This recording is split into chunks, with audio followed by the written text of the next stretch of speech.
Thank you.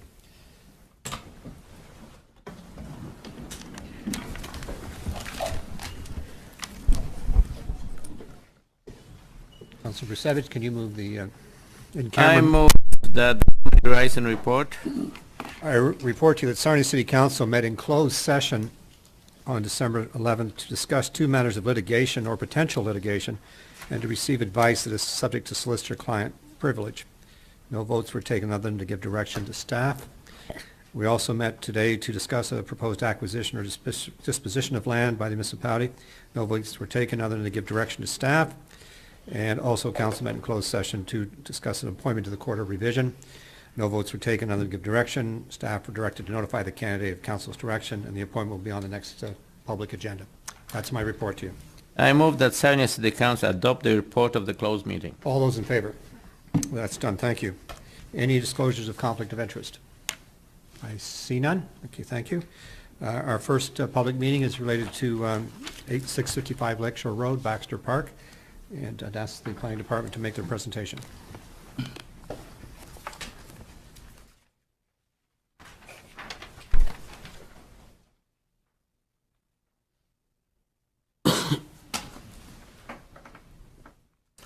Thank you, Your Worship.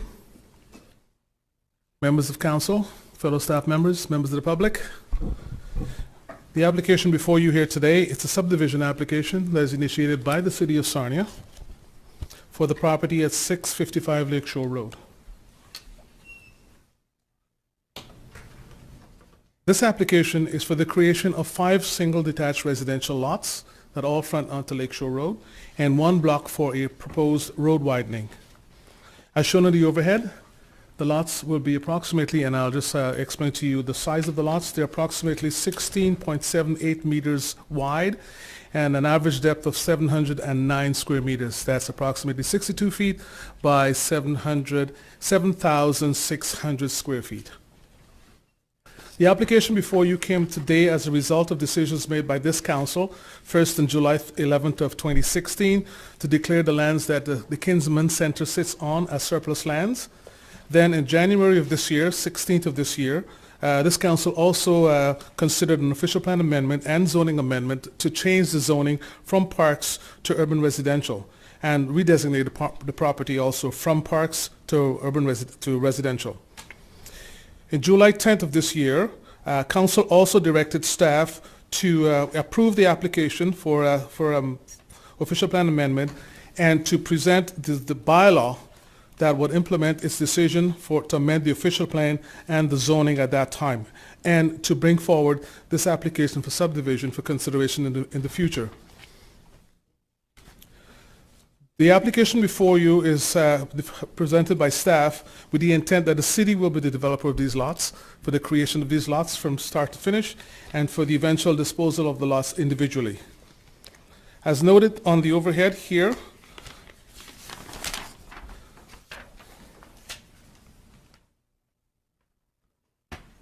the parcel of land is located on the north side of Lakeshore Road, just east of Colborne Road, and it forms part of the former Kinsman Center property.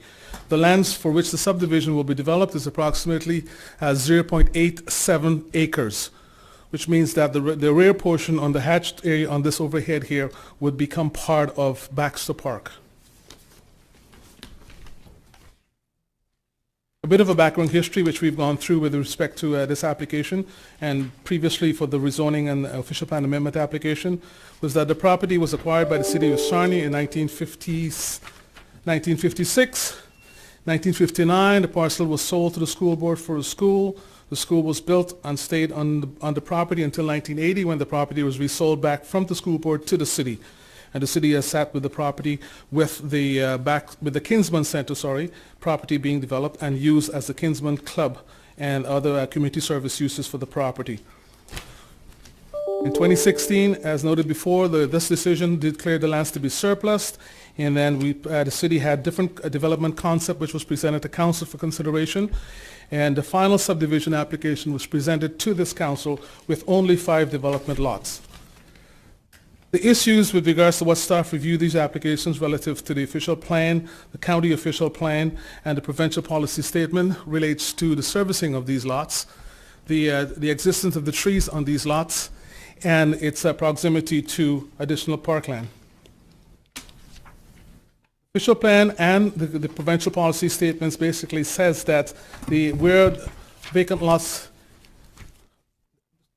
these two policies encourages the municipality to consider vacant lots for infill development, and as such, this is what this staff is presenting to council here today. We have designed a number of conditions to be considered, and we recommend that the application be approved in principle. And the approval at this point in time will give the municipality 15 days, following which a final approval will be given. So if this application is considered today by this council, it means then that it will be brought back to council on the 15th of January 2018 for final approval. We are therefore recommending that the application be approved with the 9 conditions listed as a schedule or attachment number 2 to the report.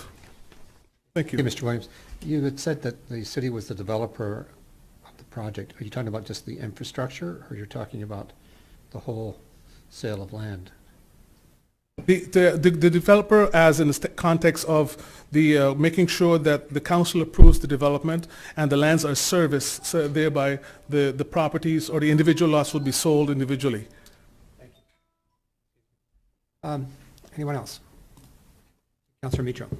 I was kind of struck by the road widening. That's something that us taking that, or is that a county road, Alicia? Your worship, through you, the road, and it is a county road, and it's standard practice for us to take road widening where development applications are being considered. Okay. So there's no plans that we're aware of to change anything on Lakeshore? Not at this point in time, your worship. Right, thank you. Thank you, Mr. Williamson. I have 2 speakers listed. If they'd like to come forward, Ms. Giselle Owen first, and Mr. Patrick Marcella. And can I ask, is there anyone else that wishes to speak to this?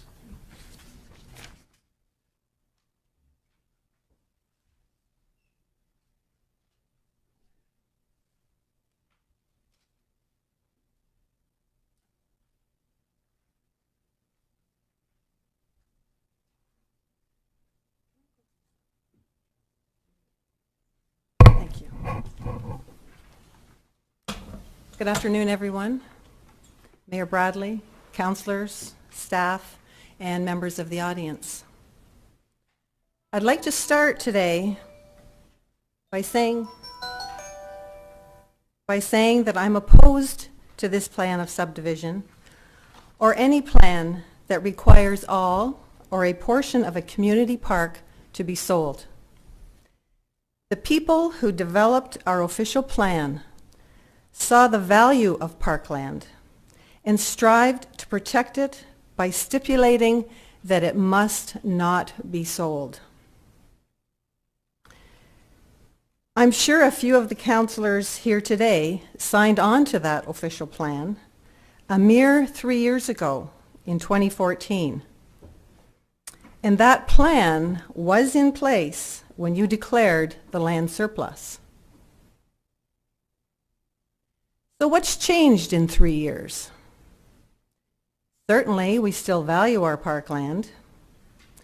So one has to wonder what internal or external forces are pushing for the sale of this land. Forces so strong that the city is willing to contravene its own official plan. I recently learned that in 2016, at the direction of council, staff developed a list of all city-owned assets and developed criteria and a process to evaluate these assets. The process is to be used to determine if an asset can be considered surplus and disposed of. The process is a good one and a reasonable one. So when staff recommended to council in July of 2016 that the parkland be declared surplus, why didn't council say, hey, we're in the middle of putting together a process to determine surplus assets? Why don't we wait until the process is ready and see if the land meets the criteria for surplus? Again, what forces were at play to bypass this process? There was no hurry. It was the community center building that had issues, not the land itself. Regretful that you didn't wait because the land would not have met the criteria for surplus based on its official plan status as a minimum. Another thing that was bypassed was the waterfront and parkland protection bylaw. If followed, public input in the early stage may have changed the outcome.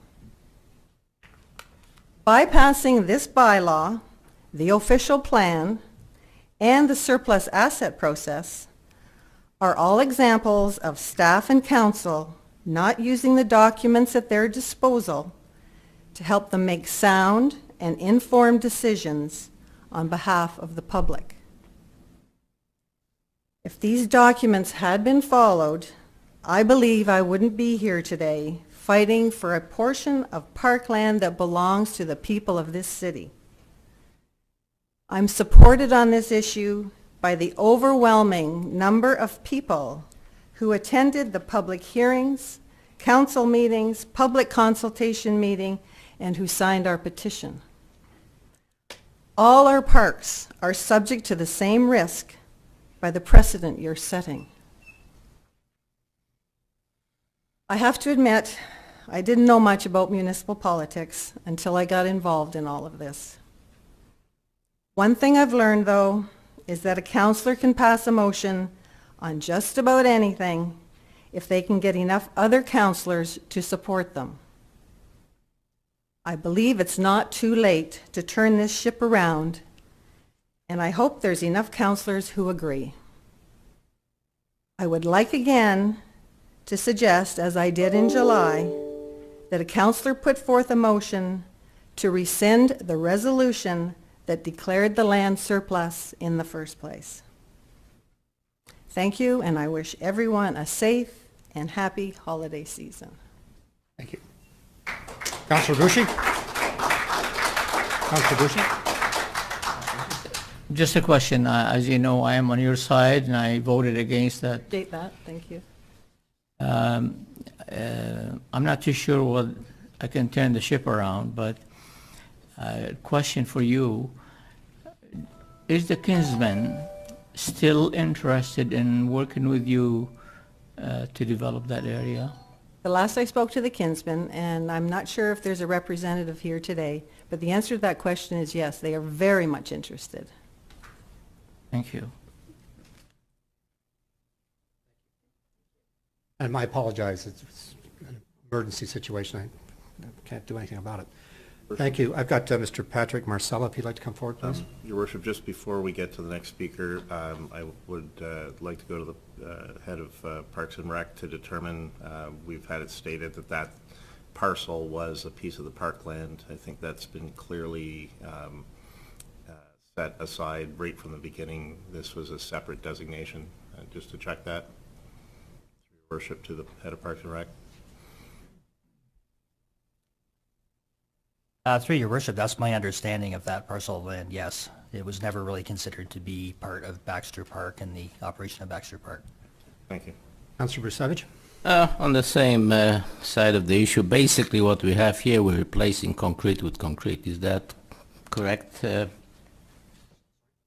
basically say, you know, I never thought we were dealing with any disposition of parkland. I considered that replacing concrete, which was the school and parking lot, or the center, community center, with better assets that basically does not touch on the Baxter Park at all. Through your worship, that's the way that I would understand it as well. Well, let's be fair here, that's your interpretation. There's others that have much different interpretations. Mr. Marcella?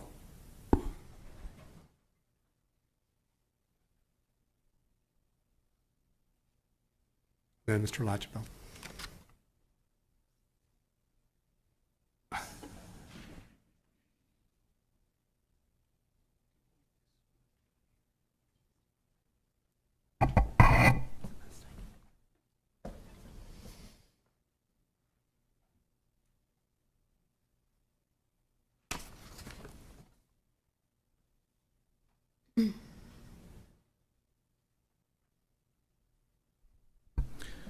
Mayor Bradley, councilors, staff, ladies and gentlemen, my name is Patrick Marcella. I'm a Sarnia resident, and I'm a homeowner at 595 Beach Lane. I'm speaking today to once again voice my opposition to the sale of parkland for residential use and the official plan amendment to change the designation of 656 Lakeshore from parks to urban residential. I am also opposed to the proposal of subdivision, which will allow for 5 residential buildings in Baxter Park. Surveys, petitions, and feedback all expressed a majority opposition to this proposal. You chose to ignore that. At the public meeting held June 10th, 2017 at Clearwater Arena that was attended by about 120 citizens, a show of hands clearly indicated almost unanimously that parkland should not be sold for urban residential. And somehow when the report came out, that point was never mentioned. You chose to ignore that. You did manage in your meeting summary highlights, though, to give a single person acknowledgement and claim that there was a, quote, stated need for more developed lots in the city.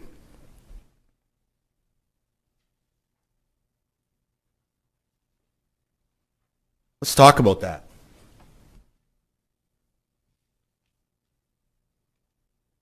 As of Monday, December 4th, 2017, within the confines of the Rapids Parkway development, there were 32 service lots for sale on the newly created Franco Avenue. Wicks Homes has 16 service lots left for sale at Stathis and Chris Vale Boulevards. Sandpiper Estates has 19 lots currently for sale. That's a total of 67 service lots ready for sale and construction. Sandpiper Estates has intentions to develop another 16 after the current 19 are sold. That would put the number to 87.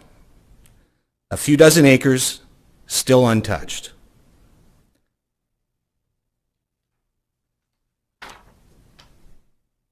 On top of that, Brights Grove Golf Course proposal of subdivision would see another 74 residential units, and based on the outcome of the OMB hearings, the Sifton property would have at least 56 residential units and 130 unit retirement residents. These numbers suggest the municipal property taxes alone could easily exceed $1 million a year. In addition, the short-term revenue from building permits and associated fees would be quite substantial. Yet, there was a stated need for more developed lots in the city. Pure fiction, based on one person's comment at the public meeting. Add to that, the planning department has said that the city of Sarnia has 25 years worth of land projected for residential growth. 5 more years than the provincial policy recommendation. Based on this information and the relatively small potential tax revenue, there is absolutely no need to build homes in any park. An article published by the Canadian Press on February 8th of this year showed that the Statistic Canada numbers released from the 2016 census. Since the last census of 2011, the national growth rate was 5%. Ontario's population increased by 4.6%. The population of the city of Sarnia decreased by 1.1%. This is not a number that indicates we should be stuffing houses into parkland with so many other options available at this time. For several years, the Sarnia Kinsmen have asked the city and council for financial assistance, combined with their own money, to repair the roof of the Kinsman Centre. Had the city agreed, we would not be here today, and the Kinsmen would have been operating and calling Baxter Park home for almost 40 years. Yet they continue their efforts to support city events and charities.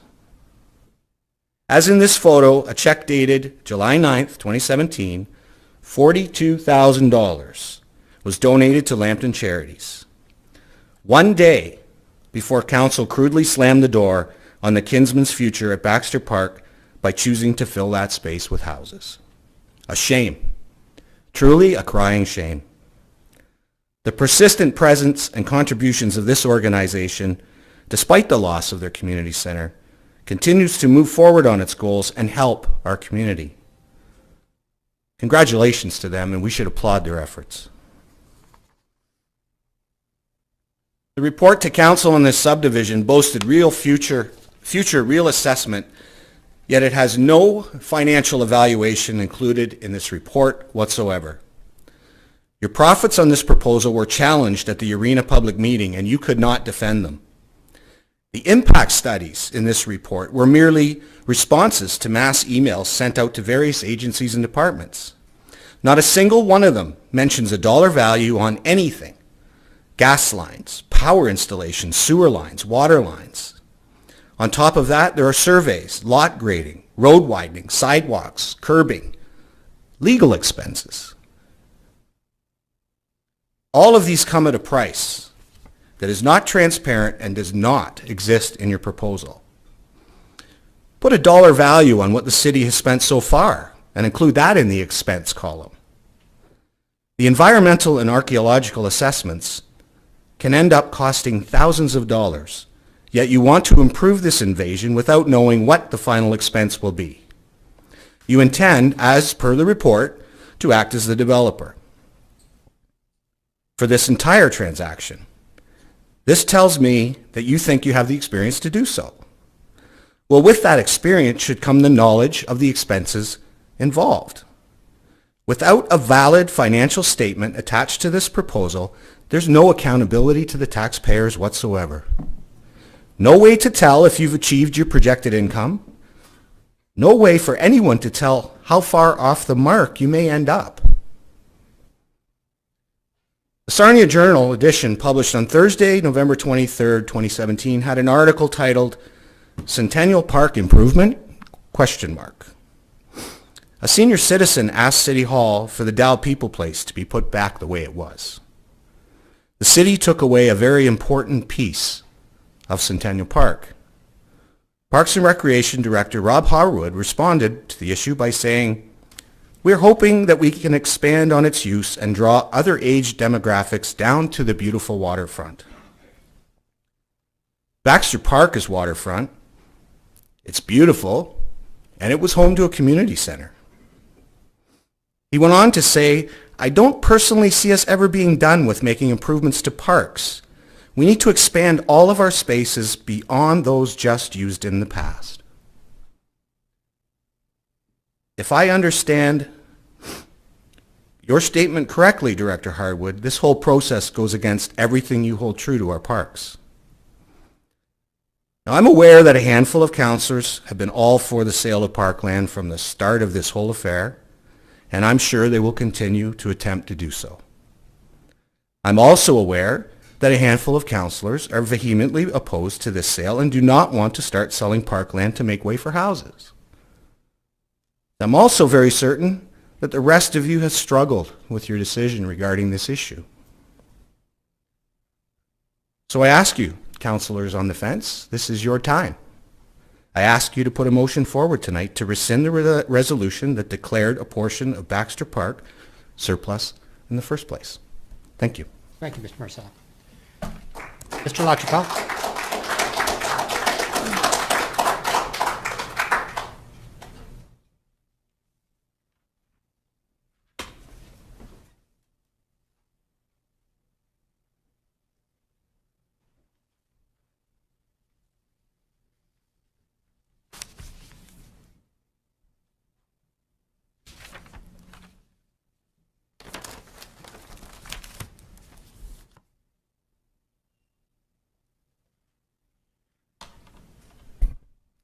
Your Worship, Mayor Bradley, councillors, and the public at large. My name is Laurie LaChapelle. I'm a resident of Brights Grove. So why am I talking about Baxter Park? Well, I'm interested in the development of this entire city. This is Baxter Park is an issue not only for those who reside near the park, but it is an issue for all of us in the city of Sarnia. I'm not going to follow what the previous delegations have said. My basic desire to speak today was just to address an aspect of the design of the proposed subdivision. And that is, my feeling is just simply that I believe it would be advantageous to include in that development or in that subdivision a walkway, a pedestrian walkway from Lakeshore Road into the park. I think it would be a very beneficial element to make it that much easier to access the park from those areas that are south and east of the park. Because otherwise, you would hardly know that the park is there. The park is there to be used, to be easily accessible, and to be visible. And I think a pedestrian cyclist walkway would certainly help achieve that, would certainly help to achieve bringing the community together a little bit more. So that's what I have to say in the matter. I'm not dealing with any of the other issues that have been raised. I think council's addressed them thoroughly, and however, you have some representations made and some suggestions made, and I'm sure you're going to consider them carefully as well. Thank you. Okay, thank you. I'll call one more time. Are there any further speakers? Come ahead right now. No, I'm sorry. You have to come to the podium. I cannot take interjections from the audience there. If you'd like to come forward to the podium. No, I'm sorry. I'm going to have to ask you to come up to the podium if you'd like to ask a question.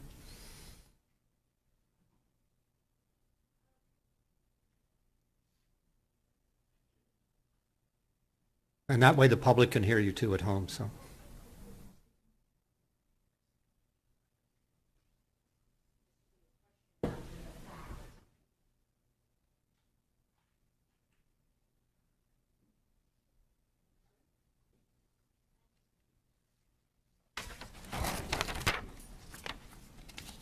If I could just ask for the record, if you can just state your name and address. So we have Yeah, that. I'm Charmaine Wasman, and I live at 1625 McMillan Parkway. And this question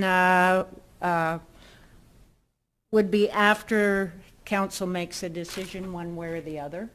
So if council approves all three, the plan of subdivision plus the changing of the zoning bylaw and the amendment to the official plan, I understand that in the past, that in a situation such as this, that the zoning bylaw and the plan of subdivision appeal periods were timed with the county of Lambton's decision on the official plan amendment. And my question is, are you going to wait for the county's decision as the city has done on previous occasions? Mr. Shaw, can you answer that question? Through the chair to council, the official plan from the city of Sarnia is an official document at this point in time, and we would be proceeding with an amendment to that and not waiting for the council or for the county official plan amendment. So if there was an appeal to be done, it will be 20 days from when you make your decision today. Is that correct? So there will be an appeal period attached to both or all three applications, being the zoning, the official plan, and the plan of subdivision. And there will be the corresponding deadlines for that. So one would be 20 days and the other one be, I believe it's... So you're not going to go with past procedures then? I believe that is the past procedure. Not from what I understand. My research shows me that in the past you made the period, the timing was after the county of Lambton made their decision on the official plan. That's when all the appeals would start. I do not believe that was the way that we would treat this application. And your reason being? Wouldn't it make more sense that you would wait until the county made their decision? Because if the county rules against, everything's a moot point. Your Worship, through you, applications where you have an official plan amendment and a zoning amendment concurrently, we do send the application for the official plan amendment to the county for its approval. If an appeal is made for both the zoning and the official plan amendment, we accept the request for that appeal, and then all of the documentation is sent to the Ontario Municipal Board for consideration at the same time. If there's any other application, such as a subdivision that goes along with it, then we do accept it within the appeal period, and we send all of it together to the Ontario Municipal Board. I realize that, but my question is, what's the point if you are appealing your zoning bylaw to the official or to the Ontario Municipal Board, and then the official plan comes at a later date and you make another appeal? Why not just wait until both are approved or disapproved, and then do them all together? Have a 20 days so you can appeal both of them at the same time. That makes more sense to me. Okay, well, you've heard the speaker, and can I ask you maybe to clarify that in writing back to the speaker, if you could do that next day or so? Your Worship, we could certainly do that, yes. Thank you very much. Thank you. I have one more. You stated in your report that city and county have been monitoring the traffic conditions on Lake Shore and the intersection for a while. What means did you use for monitoring that, the traffic? Through the mayor, it was just through our traffic technician's observation. There was no mechanical mechanism, but it was just through observation. On a daily basis, every week, or just drive by? Or to me, when you monitor something, like I know people and I visit people who live in that area, and you have to be very careful when you back out of a driveway there. It's very dangerous because of the curves. So you might want to put up a one of those to see how much traffic there is. It can be very dangerous. Anyway, thanks. Thank you very much. Thank you. I'm going to close the public portion of this meeting. I'm going to look for a resolution. I'm going to record the votes on this issue. Looking for a resolution. Councillor White. I move the recommendations as presented. Seconded, Councillor Shilton. Discussion. Councillor Savage, Councillor Shilton, Councillor Couch, Bushi, and Gillis. I really like the presentation by Mr. LaChapelle, and could the staff tell me about the feasibility of having that walkway from Lakeshore Road to the park? Staff is essentially at this point in time looking for approval in concept. If it was desired, council could give direction to staff to look at including a walkway. Would you need that to be part of the motion? For the record, it needs to be there. If you wish to move that into the motion, simply that. I would propose the amendment that we include that proposal into this recommendation. Could I suggest to you that you ask staff to look at the possibility? That sounds good to me. Instead of straight in there, without further discussion. Question. Sorry. Through the chair to council, staff did look into the aspect of putting a walkway through. There is a policy currently in place. It's not a formal policy, but engineering and parks prefer to not have walkways due to maintenance, vandalism, and the upkeep of such walkways through these properties. Instead, what they would prefer is road access to the parks. So that was taken into consideration with the design. I just want the mover and seconder are accepting that they want this looked at. Yes. Okay, thank you. Councillor McDougall. Yeah, I just, further to that, if I could, Mayor Bradley, I seem to recall some earlier discussion about various ways and means of accessing the park, and also by residents to the south and the east, coming along Macmillan Parkway. Can staff overview for us how the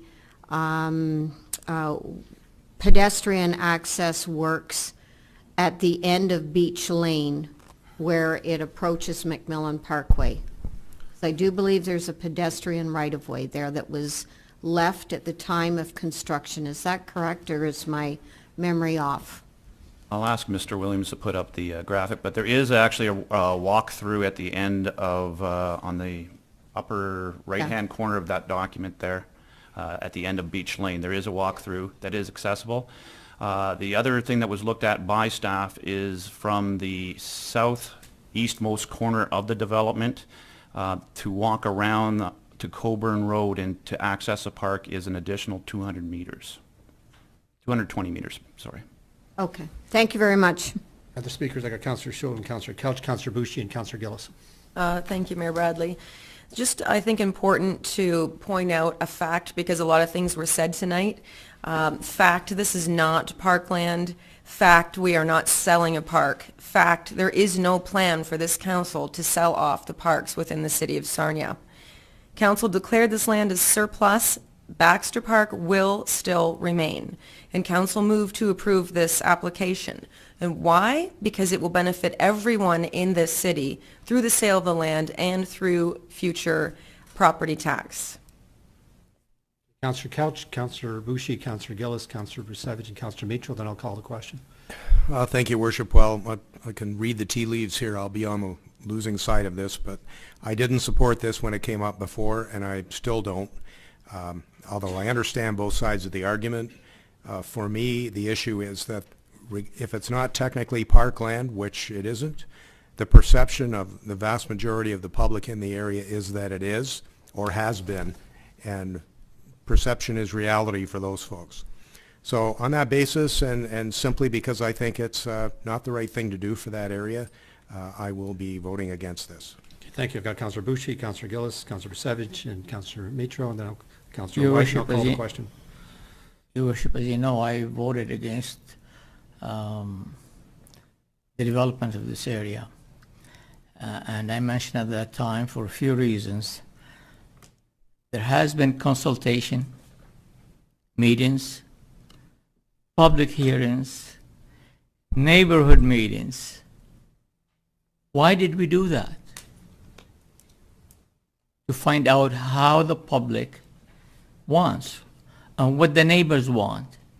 And the majority of those people attended these meetings said, no, we don't want it developed. So why started the process if we're not going to listen to the people? Which we didn't. In my opinion, if the Kinsman is still interested in developing that area with the neighbors as planned before, I think we should rescind the previous resolution and move toward that options. I think, and we're not. This is not the first time we do it. We have hearings, we listen to the people, and we turn around not listen to the people. That doesn't make sense. Thanks. I've got Councillor Gillis, Councillor Brusevich, Mitro, and Councillor White, and then I'll call the question and record the vote. Thank you, Mr. Mayor. I wasn't here, and I wasn't present at the last vote, the pivotal vote, I guess you would call it, due to family issues. But I certainly take point of what Ms. Owens was saying with regard to the official plan. And I know that prior to this official plan, that area was deemed parkland for years and years and years. And I also think that she's quite right. The actual issue wasn't about the park itself. The actual issue was about the deterioration of the Kinsman Center. And I think that that particular decision was a wise decision to bring that building down. But again, having listened to the people, having gone to many of the public meetings, I would not have been in favor if I had been here. I felt that the demolition was the right way to go, but I felt that we also had an opportunity to look and incorporate this particular piece of property into the master plan, the Parks and Rec master plan. I take point to what Mr. LaChapelle has said with regard to access to Lakeshore Road. And for anyone that has gone down to the park, it is tricky to get in there by Coburn Road. But Coburn Road itself is not a very good example of our infrastructure. Certainly the parking lot is a nightmare. that has to be redone because it simply doesn't, I mean, you can barely get your own car in there if there is 2 or 3 there. It's something that really needs to be worked on. And quite frankly, I'm not sure what the rush is. And I think that this is premature. I think that that park has been open to that section of Lakeshore Road.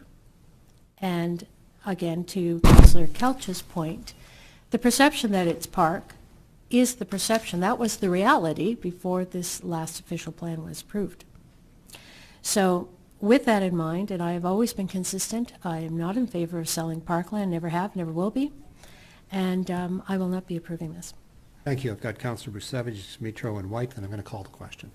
I respectfully disagree with the statement by Councillor Kelch, and I think was repeated by Councillor Gillis about perception being reality. If perception is wrong, this is not the sound basis for making a decision. And perception by who? The 2 speakers we've had? You know, I'm finding amazing that repeated statement that we're dealing with the sale of a parkland. Was school part of the parkland? Was community center part of the parkland? It was not, and as one of the speakers said, Baxter Park have been a home to community center, school. The only thing that changes that Baxter Park will be home to 5 families. And I'm puzzled to the point of not understanding at all. How could you call the building that was declining Park of Park? It's not. And here we're dealing with basically improvement of the area. Everybody will benefit from it by replacing the concrete structure, school, parking lot, and a community center that significantly declined and has to be dealt with. And this proposal doesn't include any sale of parkland. Perception of some people may be there, but I don't know how can that be correct when it was never park. So I'm actually here today, we're not really going to rehash the past. We're talking about specific draft plan of subdivision, and we should actually be talking to that. I like the Mr. LaChapelle idea, and I think the staff should look into that and perhaps incorporate to that, however challenge that may be. But that perception is never the sound base for decision making. The facts are. I've got Councillor Mitro, White, and McDougall, and I'll have a comment because I'm going to record the vote. Go ahead, Councillor. Yes. We've heard clearly that it wasn't part of the park. It never was part of the park. Now, though, and I'll go through your worship to Mr. Williams, approximately how large is the double hash piece that is going to be dedicated to the park now? Your worship, it's approximately 1.1 acres. Okay. So we have more than an acre being added to the park that never was the park, which I think will be great. There's nothing saying that in future we won't be able and willing to look at improvements to Baxter Park of some sort. I think everyone in Sarnia has to be mindful of the fact that as a municipality and as a corporation, we have significant challenges to our infrastructure dollars for things like improving parks and adding to parks, and generating some funds in the short run, in the net of the sale of the properties, as well as the ongoing property tax that comes from 5 more quite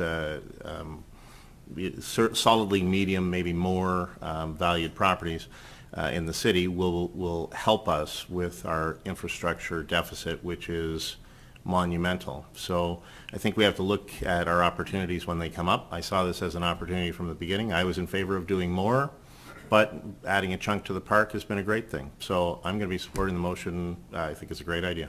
Thank you. I've got Councillor White and then Councillor McDougall, myself, and I'll call the question. Excuse me. Thank you, Mayor Bradley.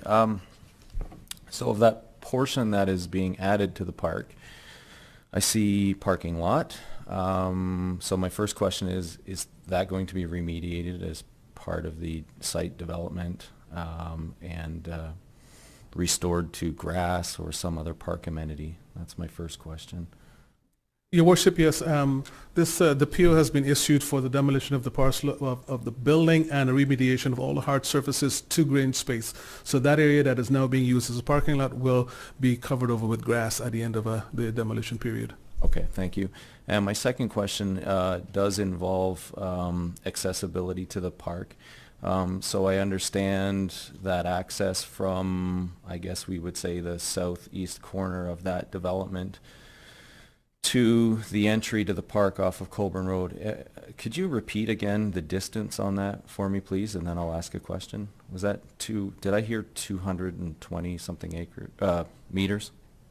Through the chair to council, the southeastmost corner of the development, so the southeast corner of the single hatched portion, southeast over further east, Max, right there, to the actual entrance, so down Lakeshore up Colburn, to the actual point in which you could enter into the park is 220 meters. Okay, so I understand that Colburn Road is not incredibly pedestrian friendly, particularly I would think those who have trouble with mobility. Is there the potential to either widen that road to include a bit of a path, something that would be considered a sidewalk, or just to repair the surface in the near future? Are there any plans to do so, and if not, what could we do to improve that accessibility? I defer to the Director of Engineering. Yeah, through the mayor. Currently, there's no 10-year plan to do any improvements to Colburn Road. I mean, the water main is in fairly decent shape, and there's a sanitary and water or storm sewer, so there's no immediate plans for doing any improvements to it. The road is, as you mentioned, is in quite rough shape, but the infrastructure below it is still in great shape. Thank you. Councillor White, anything further? No, thank you. Okay, thank you. I've got Councillor McDougall, then I'm going to call the question. Thank you very much, Mayor Bradley. I have always held the view that it's what you do with a park that matters and not how large it is.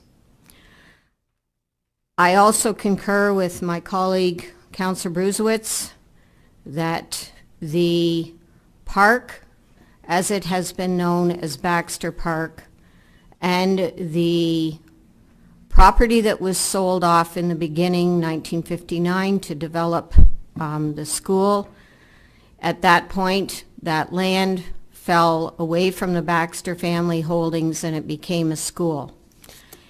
The parkland that exists in behind what's proposed to be developed into 5 lots, in my view, offers the city an opportunity as part of its parks master planning exercise to take the citizen input that came through the public consultation period and to add additional amenities to renew this park for the benefit of the people who will use it into the future. For me, I don't feel I didn't listen to the people. The whole purpose of putting this out for public consultation was to hear from the people in a broad range of ideas, what they also felt they could do with what remained of that park after the fact. And for me, growing the tax base in this community is important. I thank Mr. Marcella for giving us an inventory of the many lots that are available in other parts of the city, and that's great.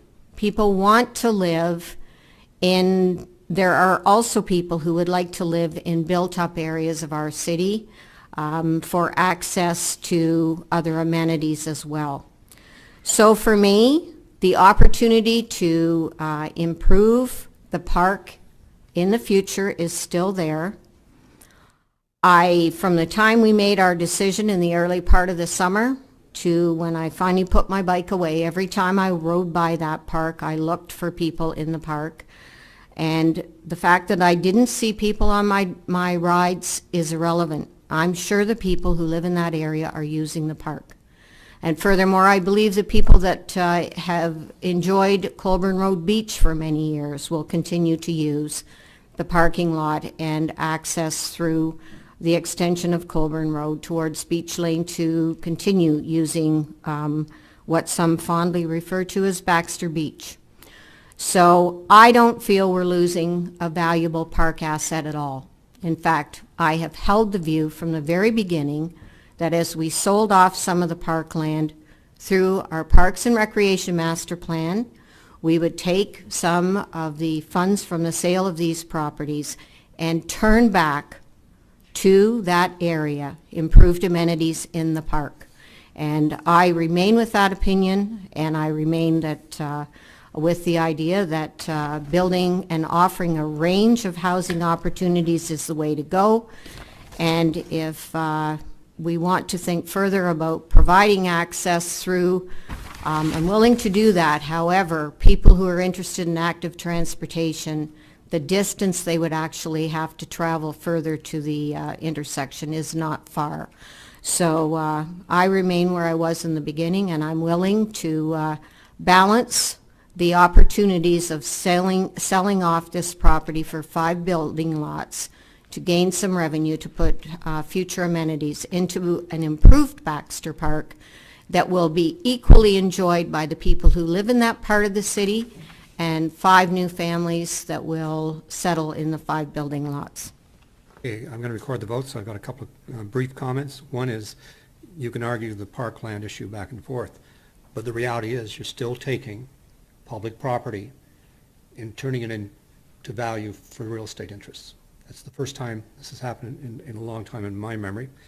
Secondly, what is of great concern to me is the treatment of the Kinsman Club.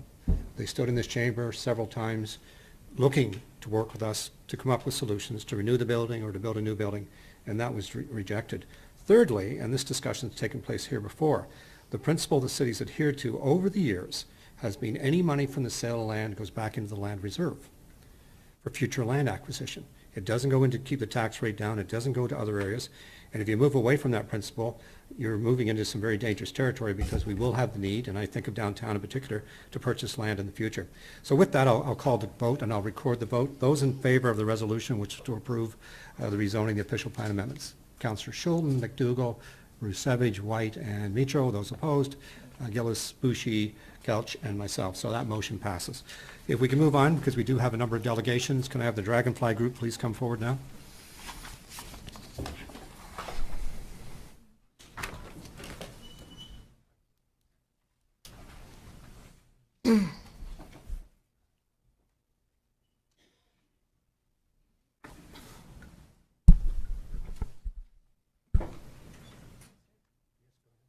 Through your worship, to council and the gallery, tonight we have some promotional videos, Live, Work, and Play, to unveil to you, and I'll turn this over to Anne in a moment.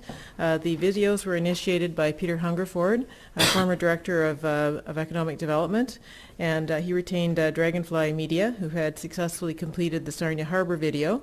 And the internal project management and creative input was done by Jessica Barnes and Katarina Ovens, city staff.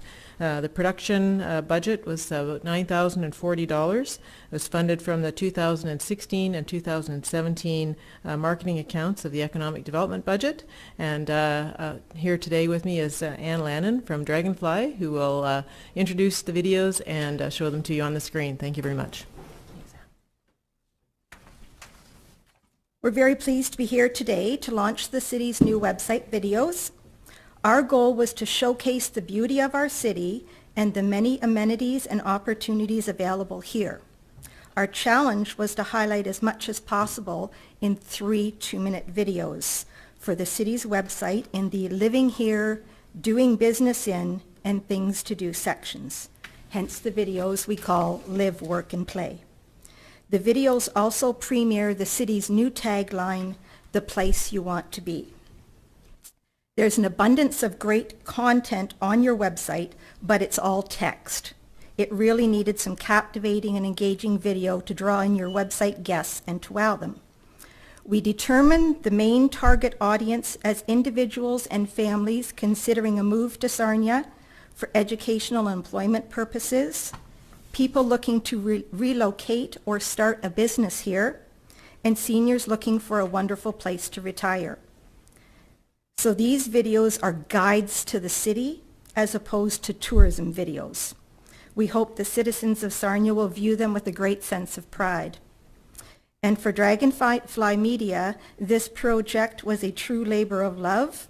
We were immersed in the community throughout the spring and summer, capturing more than 160 moments and hundreds of individuals working in and enjoying themselves in Sarnia. Everyone involved was so welcoming, inviting, and accommodating. It really highlights the wonderful sense of community we have. So here is Sarnia, Live, Work, and Play.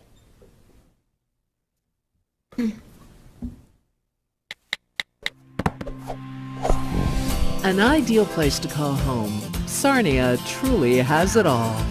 This Lake Huron waterfront community of 72,000 boasts some of the most affordable real estate in southwestern Ontario. Incredibly, the average price for a beautiful home in Sarnia is only $242,000. With a variety of rental options to luxury lakefront properties, there are accommodations for all lifestyles and stages of life. Its agricultural properties within the city boundaries are lush and fertile. Sarnia is a knowledge-based community.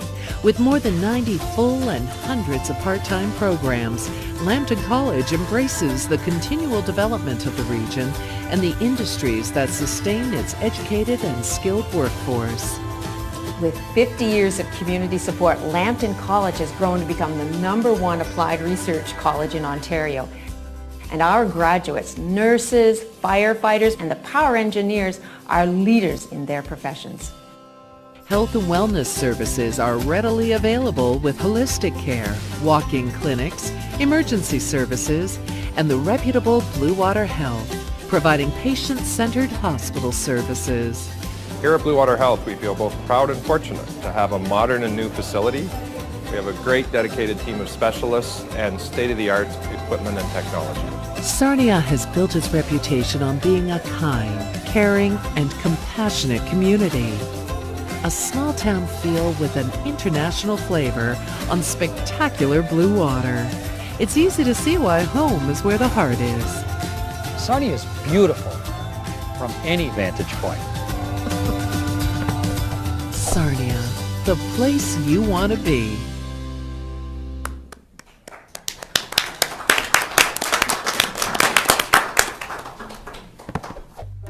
Innovation invites you to relocate or establish your business in this strategically located, well-connected, and welcoming city. Awarded as one of the top 21 intelligent communities in the world, Sarnia has a strong history in the petrochemical and refinery industries that has helped to shape the community. Several $1 billion of new investment is expected in the community over the next several years, especially in the petrochemical and biochemical industries. The emerging biochemical industry recognizes the synergies of existing businesses, infrastructure, and qualified workforce, and is bringing new opportunities to the area. There's a renewed spirit of entrepreneurship in this city of 72,000, an optimal size to provide opportunities for competitive advantages.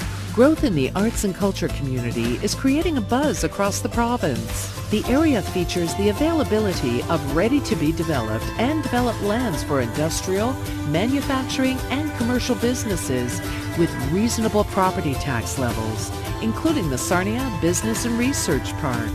Efficient permitting system, access to clean water, and a natural gas hub are just a few of the benefits awaiting new business. I moved here 3 years ago. My family loves it, and the commute's only 10 minutes. The region's highly educated and skilled workforce is a top reason that Sarnia has one of the safest workplace records in Canada. Whether your customers are local or global, with all Sarnia has to offer, this is a great place to create success. Sarnia, the place you want to be.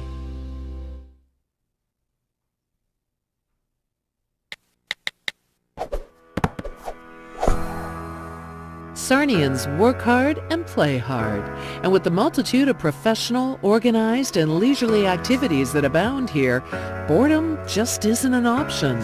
The great outdoors awaits on a series of manicured paths, the 16-kilometer Howard Watson Trail. Whether we're taking the dog for a walk or strolling with the kids or on a bike ride, we use the trail every day.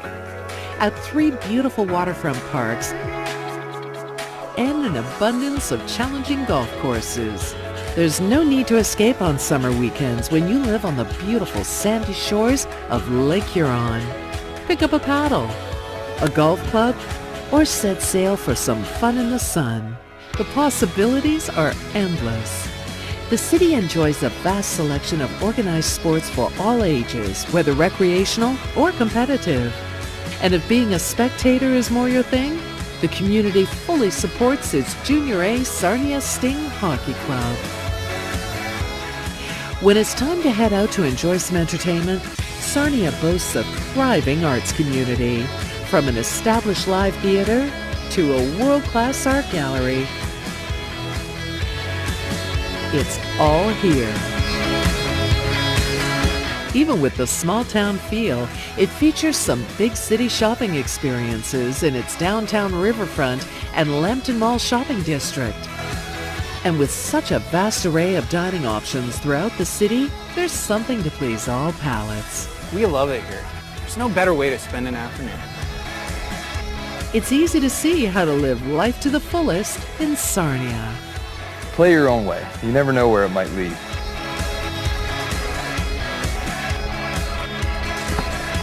Sarnia, the place you want to be.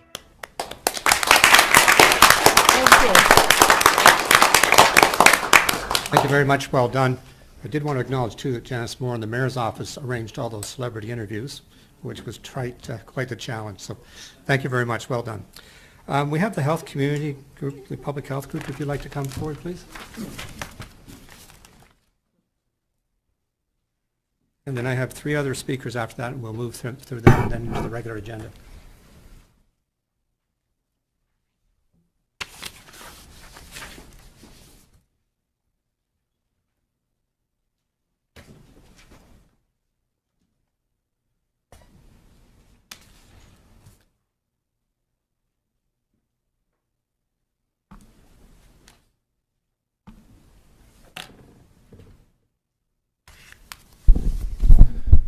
Thank you for having us here today, Mayor and Council. I'm Paul Buttry, representing Lambton Public Health, and I have a coworker here, Lana Smith, who's also here representing Lambton Public Health, and we're here today to talk to you about the Healthy Community Checklist, and we're looking at the built environment at a glance. So our work on the Healthy Community Checklist stemmed from Lambton Public Health Strategic Plan. It's a 5-year plan from 2014 to 2019. And here's our mission. It's to work with the community to assess, promote, and protect health, prevent disease and injury, and advocate for healthy public policy. So within Lambton Public Health Strategic Plan, there are 6 strategic priority areas, or domains as we like to call them. We're here today to talk to you about one of our external domains, which is healthy environments. So this is a picture or insert of the strategic plan. I've matched the healthy environment section with the healthy aging section just to show you that there are some collaborative workings going on related to our strategic plan and the different domains in that plan. So healthy environments, the domain or section, we have a strategic plan priority statement. So what we're working towards is to collaborate with relevant sectors to ensure a healthy built environment by working towards these 2 components. So Part A is establishing public health perspectives and representation in the planning processes of municipalities, community groups, developers, school boards, and other sectors. And Part B, which is to respond to the concerns about the health impacts of our built environment. So the Healthy Community Checklist is really a result of Part A. And when we look at that strategic plan or that priority statement, what I really want to highlight is the term built environment. And we'll get into that definition in a moment.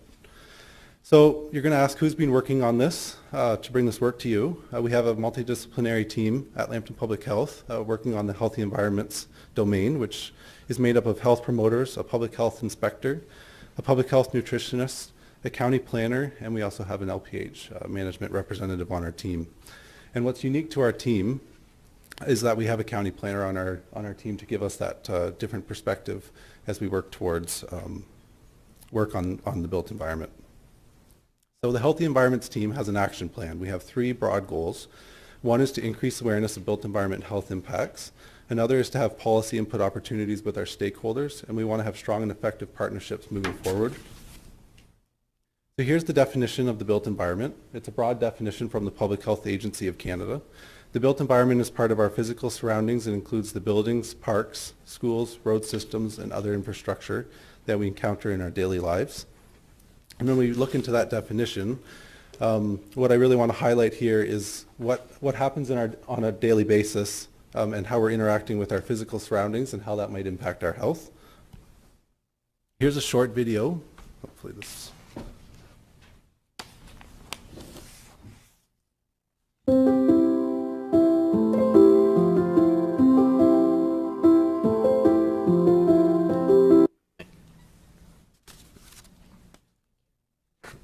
It's not coming up.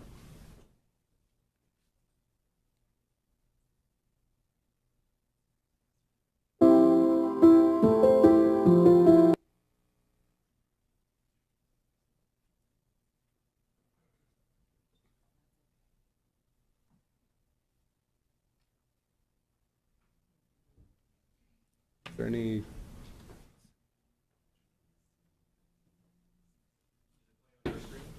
Yes. Why don't we just proceed? Why don't you, yeah, you can just walk us through it. Yeah, you can take us through it. We've got your print presentation, so. Okay. And just so you feel better, that there's never been an IT presentation here that's worked yet. That's why we're fixing it up. Back you up, never. That's Why true. we're fixing it up. Yeah. Now I have to get back to that.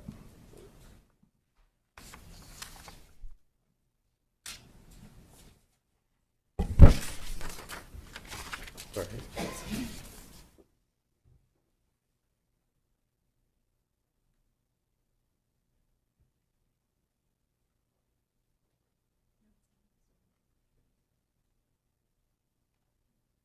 All right, so within that video, I would encourage you, that video is on our website if you do have an opportunity to Google Lambton Health and the built environment, that video will come up. It's an excellent video describing what the built environment is and the work that we're working towards.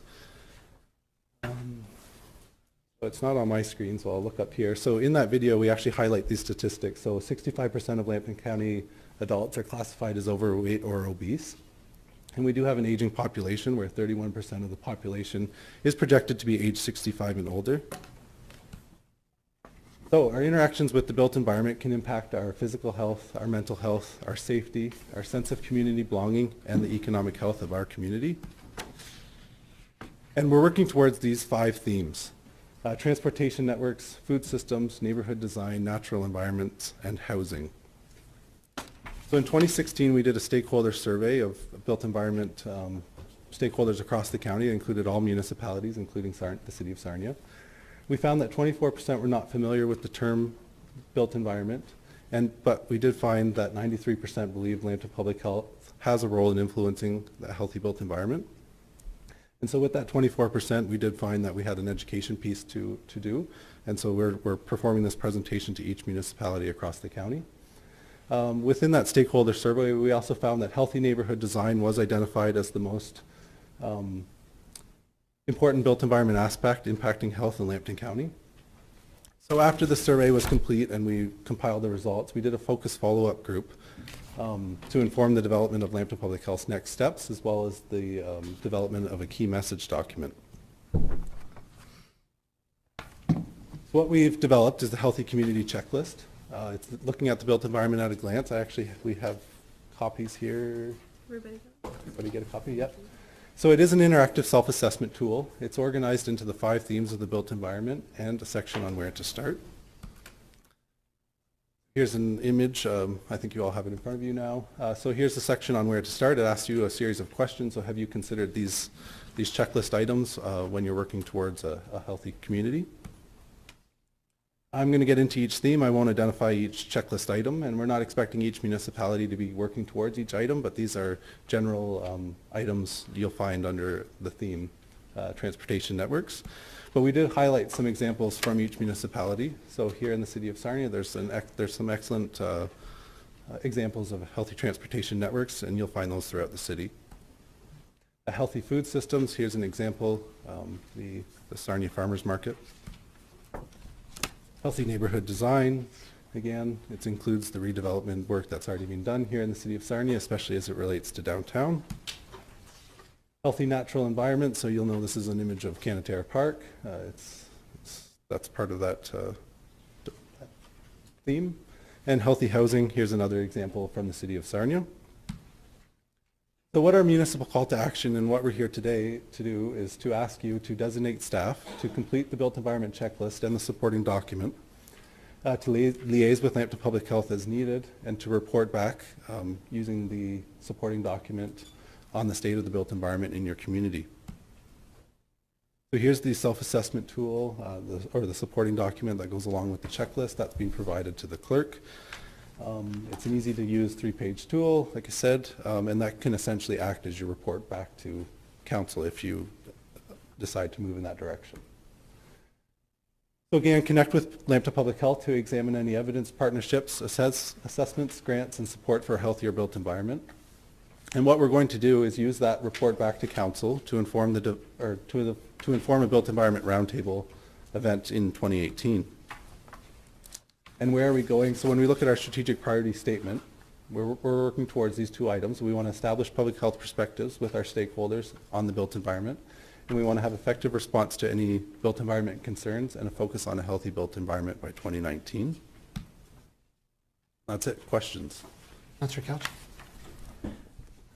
Thank you, Worship, and thank you for your presentation. I'd like to try a Mac computer next time for your videos. Who's driving this? Is this a province? What's driving this work in particular is the Lambton Public Health Strategic Plan.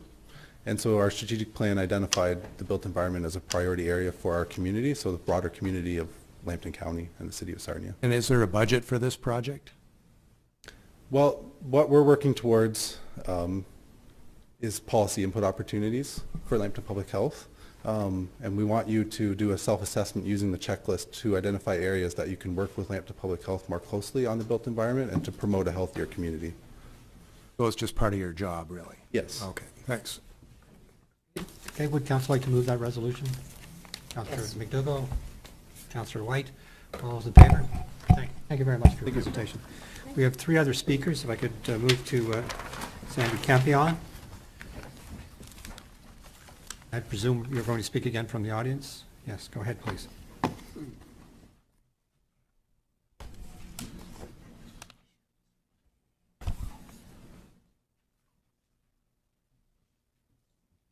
Please go ahead. Fine. Doesn't have the mic yet.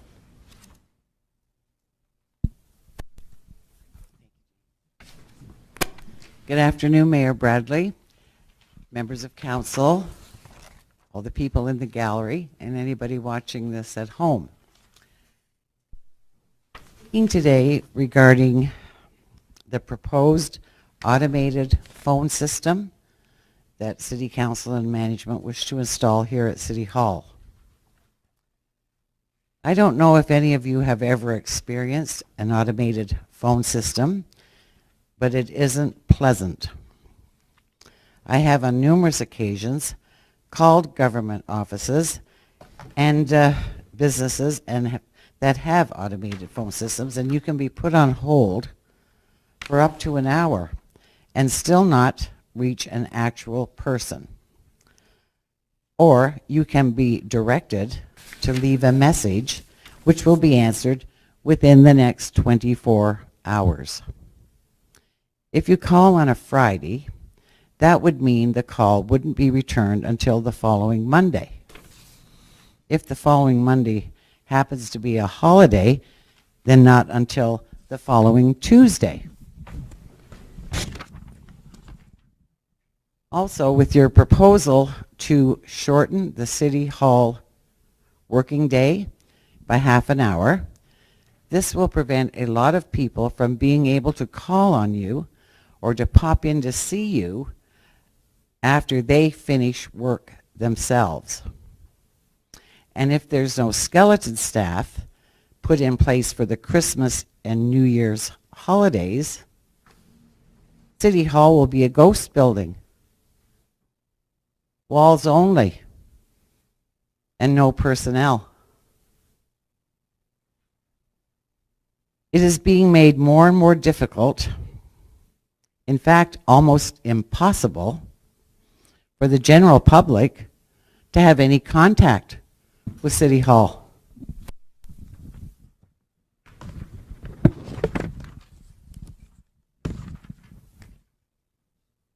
What happened to the welcome mat that has always been here?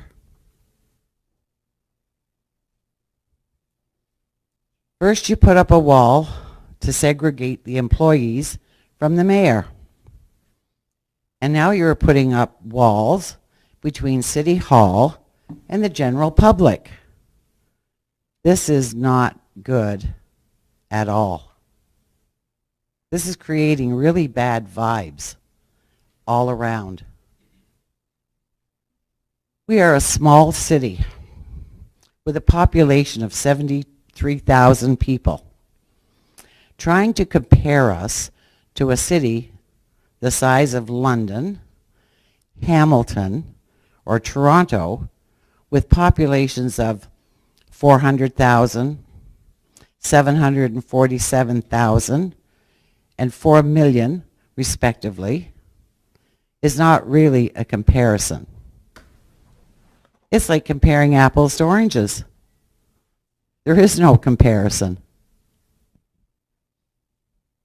Then there's the issue of eliminating the receptionist.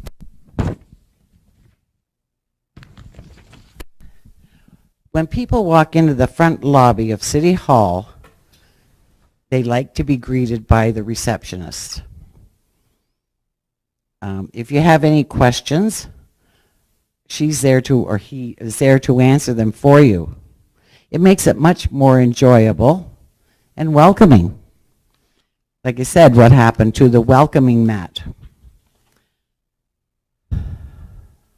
I sure wouldn't like to have to read signs for directions to get to where I want to go.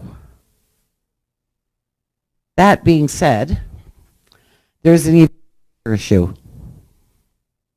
What happens when a blind person comes into City Hall? He or she can't read the signs. And even if they have a guide dog, the dog can't read the signs either. What are they supposed to do? Is the guide dog supposed to bark to get someone's attention?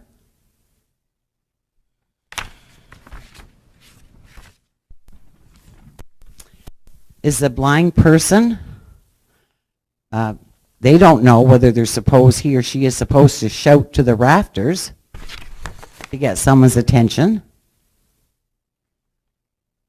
Accessibility should be for everyone.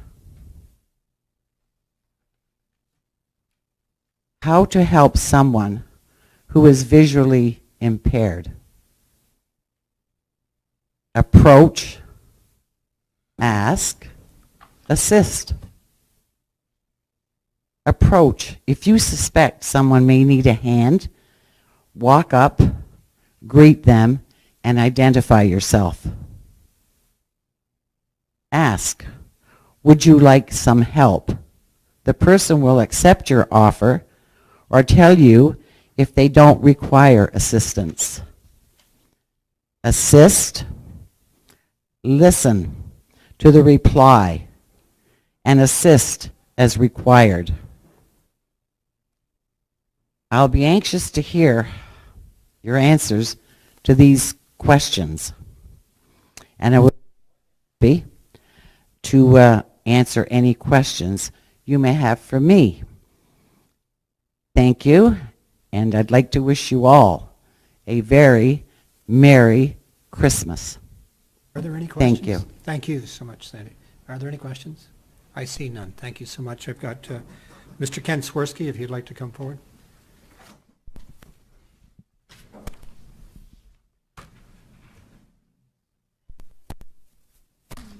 And we have Ms. Margaret Bird, and we'll move to the regular agenda.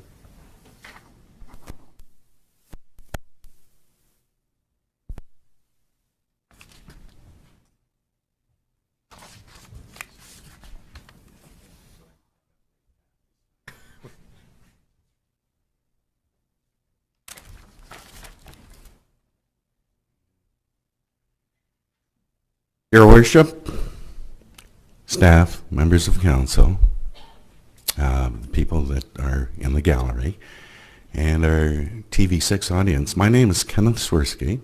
I'm a Brights Grove resident, and some of you might have seen me here last week. I've come to thank you very much, Clerk.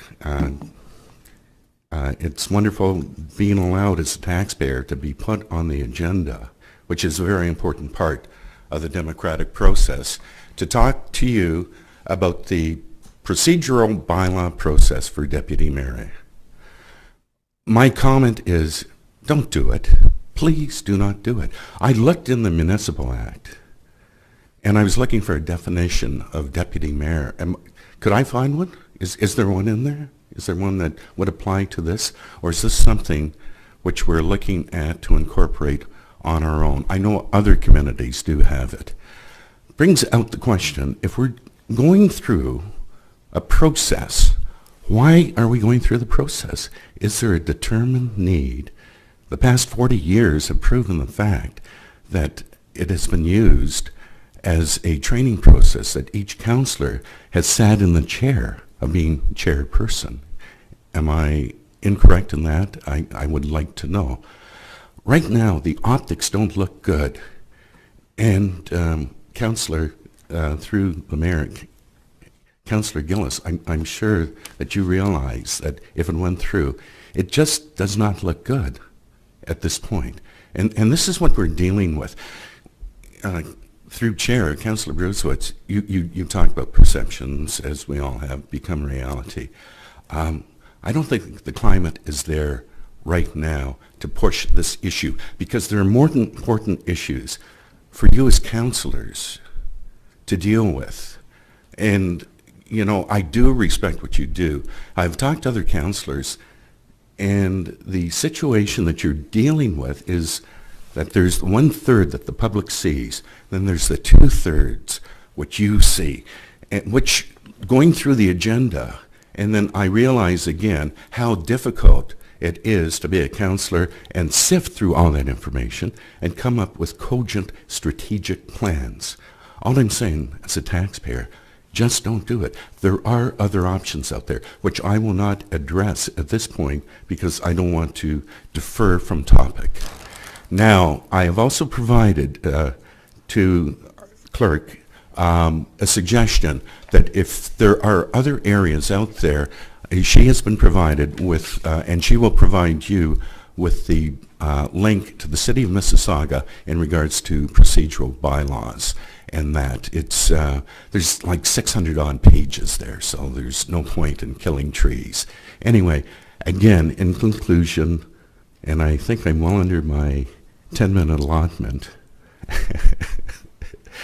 don't go for it. Defer it to another council. Now's not the time. We're talking about a healing process. Let's not have any more polarization on this issue. Thank you. Thank you. Councillor Brissette, you had a question? I think it must be the air in Brace Grove. I really enjoy Mr. LaChapelle, now Mr. Swirsky. So people from Brace Grove appear to me to be extremely reasonable, rational. They present their views very well. Question I have for both of you. We have this ad hoc committee on the procedural bylaw to meet in January 2018, correct? And is the composition of that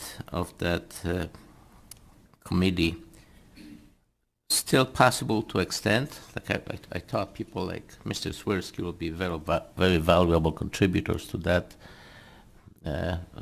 If council wanted to do that, my recommendation would be that you table all this today and then address it with some citizen input. All right, yeah. And I'll be happy to table that till January. We're not at that section right now though, right? Point of order. No, if the councillor at some point wants to do that, he can do that. When we get to that. Okay, thank you, Mr. Swirsky. Thank you. Margaret Bird, and then we'll move into the regular agenda.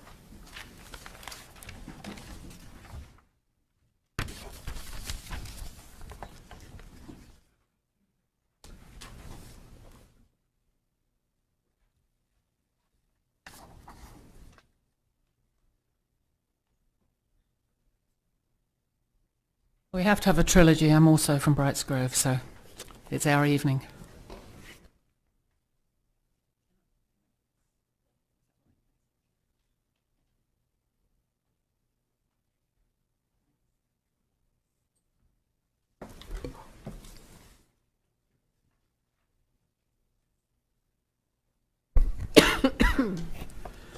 Your Worship, members of Council, the public gallery and those watching from home, I'll be speaking about democracy, covering the rights to choose versus being given no choice at all. I love the very ungrammatical phrase, if it ain't broke, don't fix it. This applies perfectly to the unwarranted Deputy Mayor proposal. We currently have a system that works perfectly, whereby every member of Council gets a turn on a rotating basis to cover the chair in the Mayor's absence. This works well, gives everyone an opportunity to learn. This is democracy. What is being proposed is not only unnecessary but is undemocratic, because it only allows 50% of Council to experience this opportunity, and because Council are trying to eliminate the election process whereby individuals campaign and the public gets to vote on who they want. The rotating chair process has worked exceedingly well for probably 25 to 30 years before our current mayor held office. If a process is working well and by which everyone is learning and experiencing something and does not cost the taxpayers any extra money, then why change it? To elect a subcommittee of Council who work only behind closed doors without ever declaring a conflict of interest is not acceptable to the Sarnia residents. A deputy mayor has never been needed in 150 years, and we have the perfect process already in place. So if it ain't broke, don't fix it.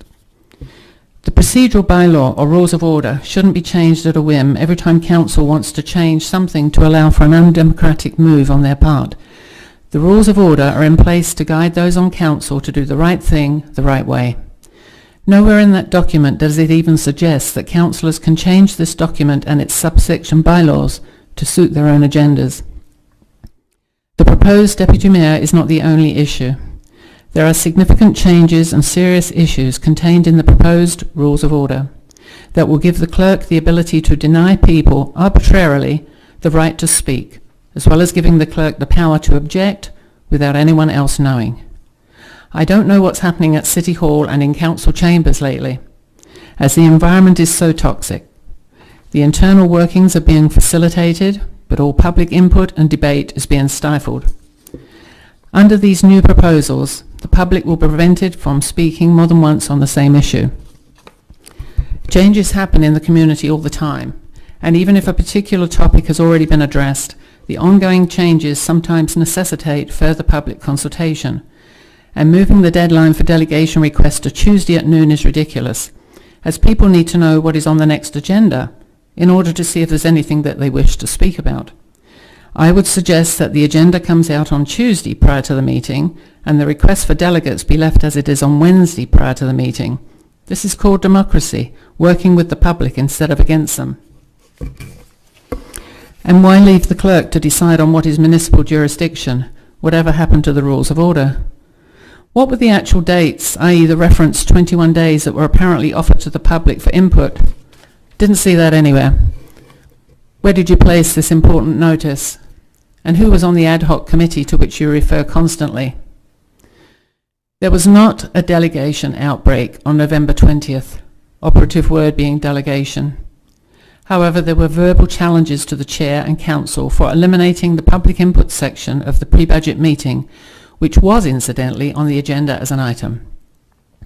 Facts, sources and videos should all be checked and double-checked prior to any councillor or journalist publishing articles in the paper, as there were so many blatant errors in the Observer December 6 article.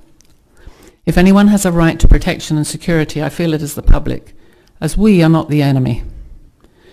Respect goes both ways, and please excuse my use of the vernacular here, but when a member of council can yell out, quote, "Don't shout in my council chambers," and "holy cow," during a meeting without any reprimand, then I would politely suggest that this part of the Rules of Order proposal is now null and void. When change is necessary, proven and democratic, then the proper procedures should be followed, i.e. communication and voting that involves all the general public. We have a right to our say and a right to vote. It's called freedom of choice and speech and well established for all to read under the Canadian Constitution. The next important issue is that of paper ballot voting. This whole process has been totally undemocratic.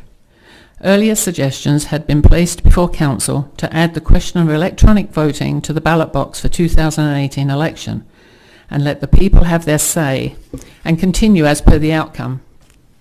But this suggestion received no support from Council. Initially, certain councillors alluded to the fact via the media that the paper ballot option would still be there, i.e. that electronic voting was merely another option. But as time marched on, we all learned there was not to be any paper ballots at all, and it would appear that this was all fait accompli before the Council announcement on March the 20th, without any input from the public at all. The provincial government gave all municipalities until May the 1st this year to announce if they had decided to introduce any alternative methods of voting. But instead of waiting for the public's input, they rushed ahead and secured the deal on March the 20th. Why the rush when they still had 6 weeks to ask for feedback from the Sarnia residents? Apparently, there would be certain monetary benefits for all municipalities participating in this proposal. I discovered via online documentation that Sarnia had shared letters and documents with other municipalities. Out of all the participating municipalities, and as far as I can determine, none of them asked their public for input. Very strange that Lambton Shores was able to get a letter from the Sarnia Purchasing Department to help sell the voting model to Lambton Shores. And why was there a public meeting on September 10th last year in Wyoming with all the clerks, staff and others to allow one bidder in televote to present, which I believe is against the public Sarnia procurement policies? So now we have the most undemocratic situation of all. In fact, it's dictatorial because we were given no chance to give our input and offered no choices at all when it came to alternative voting methods. Council did announce this decision publicly, but without first giving us an opportunity for feedback. Nobody is against change if proven to be necessary, progressive, safe and secure. And once again, may I remind everyone that the federal and provincial governments are not going with electronic voting. They are still using the paper ballots method until they are absolutely positive our confidentiality, integrity and security will not be compromised. They feel that coercion and intimidation will probably be prevalent in an electronic media voting system. And these are not my words. I have them on good authority from the Federal Electoral Reform Committee in their documentation. We now have a situation where Council and City have reneged on the media statement of still having paper ballots, eliminating our freedom of speech, choice and voting. The citizens of Sarnia cannot allow such a dictatorial process. We have been working fast and furiously to change all of this. You may well go ahead with the unwanted electronic voting if you must, but leave the paper ballot option in place, at least in all the locations that the clerk is setting up for the voting publicly. We want our say and we want our democratic choices to always be available to us. Aside from whatever method of voting is used, what steps has Council and the City Clerk taken to protect the voters and their information during this whole process?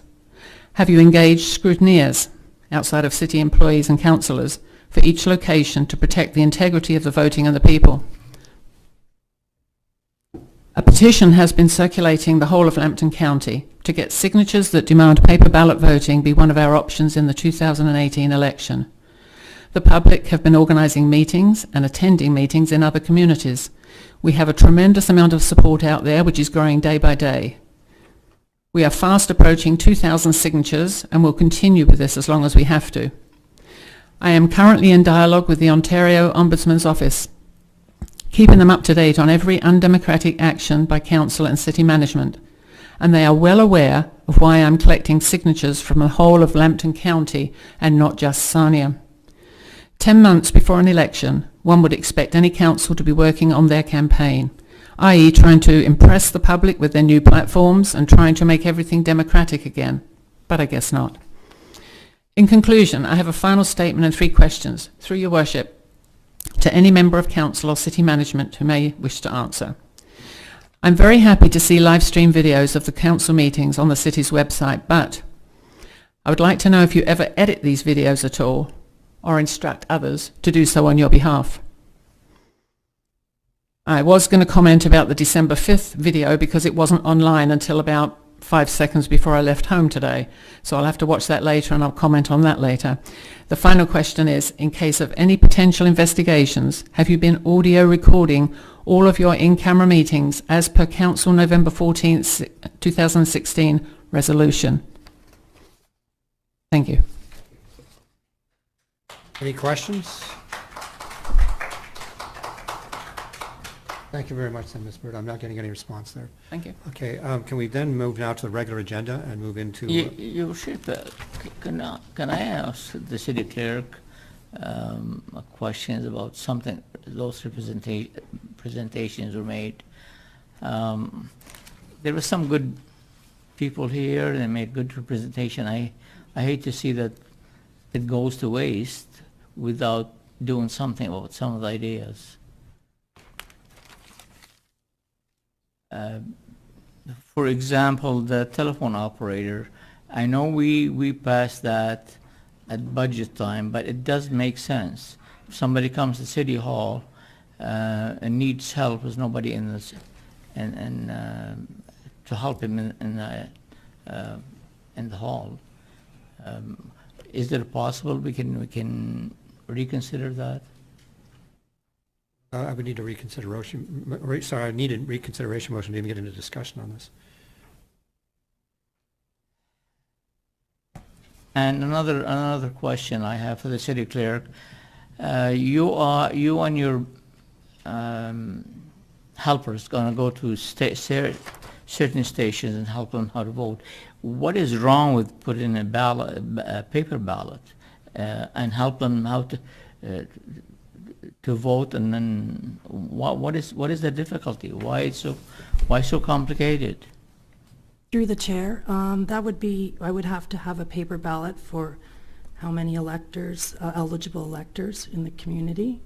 And last 2014 is just over 55,000. So it would be an additional cost on top of what council has approved already.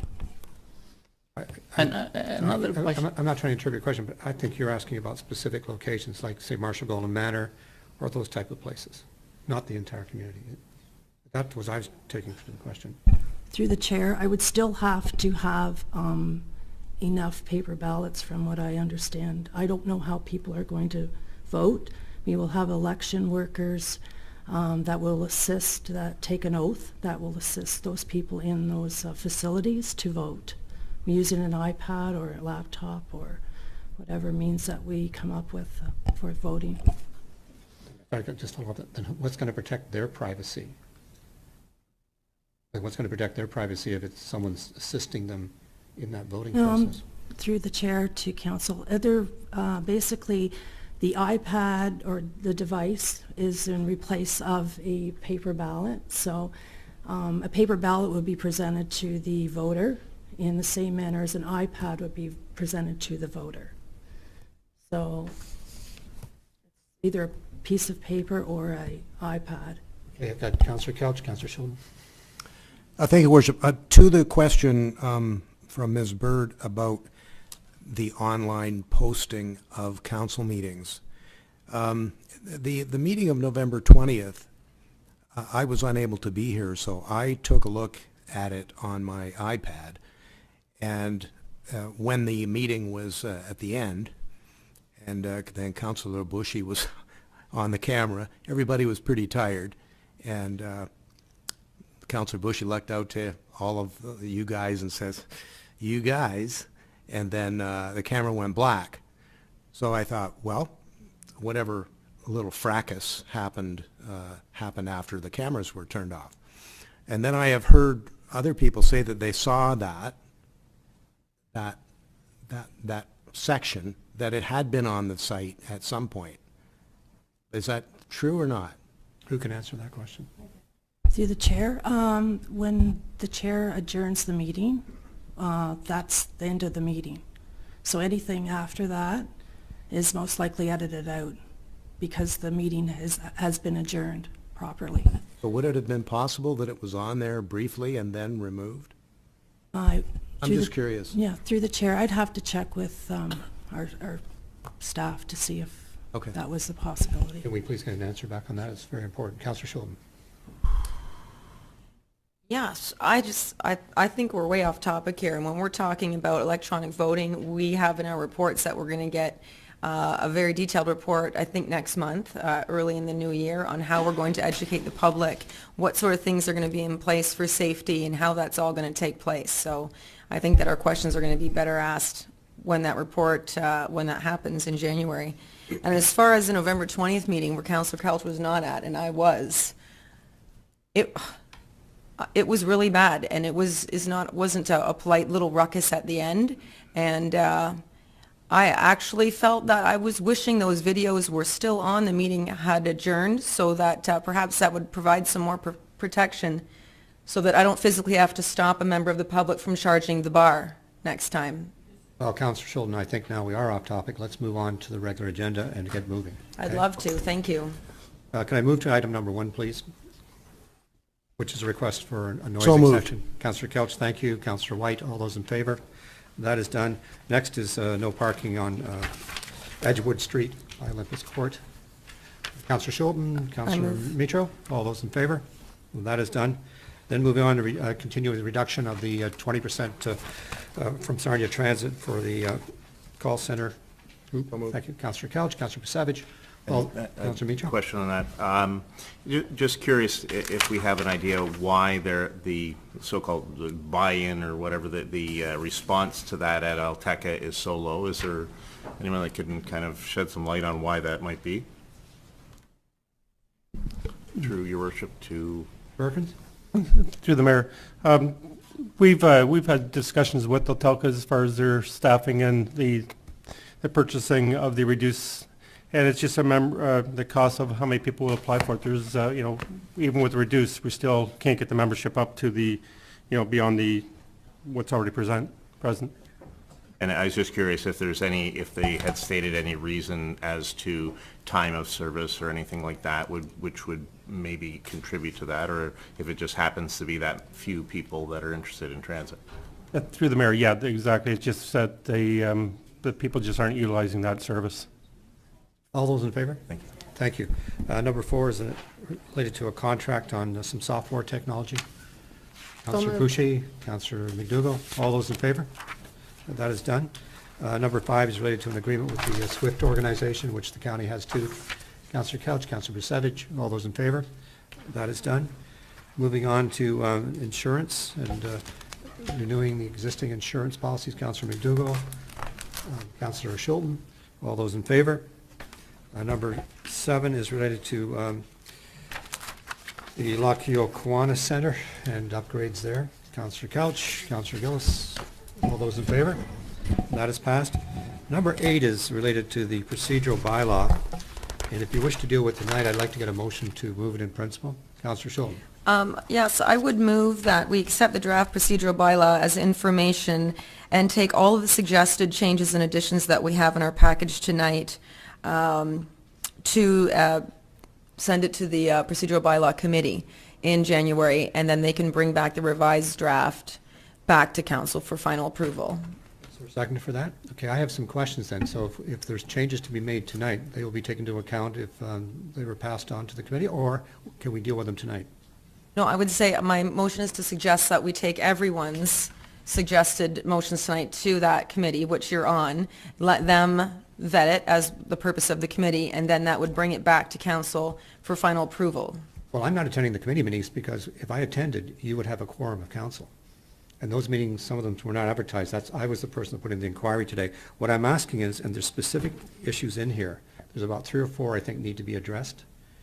And I mean, the one that was mentioned, and I'll mention myself, is the that you must notify the clerk by Tuesday at noon, but you wouldn't know about the agenda at that time. So my motion is to table this, give it to the committee, and bring it back. And I think if you're concerned about physically attending the meeting, that we would just take this information that you have to the meeting. That's fine, as long as we can, Okay. anyone can Absolutely. submit those, and it will be considered. So we'll table absolutely. all the motions. All the motions, Okay. and bring it to the committee, and they will That's- all be. No, that's fine. To table all those motions, that includes the notices of motion that are further in the That's package. right. Mine, your, Okay, everyone. that's great. So, and I think you were working on a date in January, was it? You had one Yes, thing. I think we were polling the committee for the 10th or the 11th, or we're going to after And tonight. I will outline to you the 3 or 4 points I have. Yeah. Okay, it's a motion to table? Yep. All those, You have a seconder? I second. yes, I have a second. Sorry, Counselor Meacham.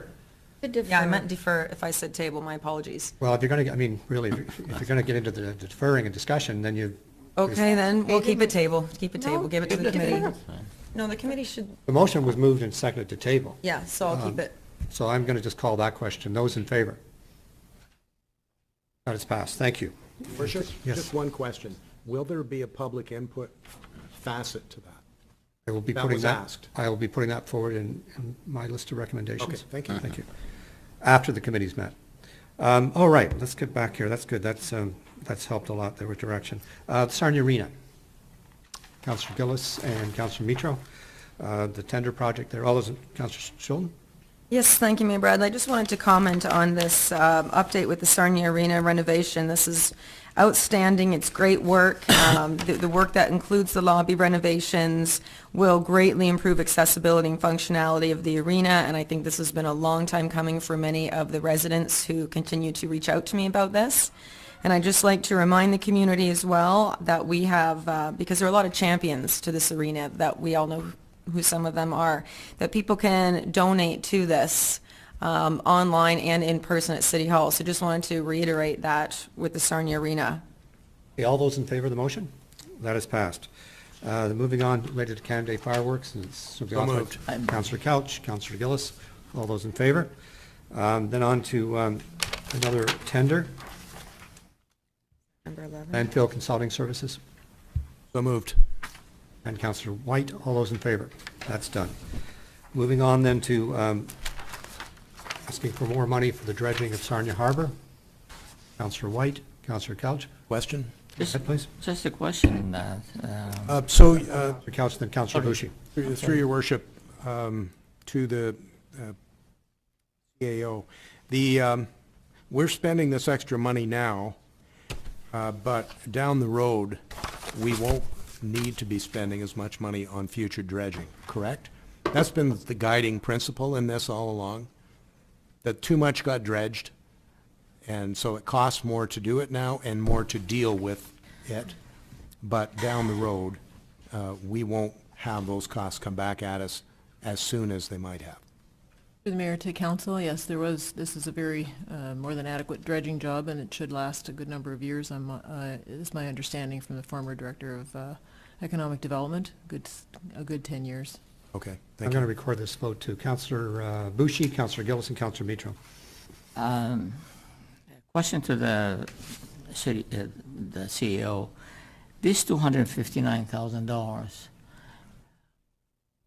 is it over and above what the contract said? And you know what I'm talking about. I mean, is it extra money than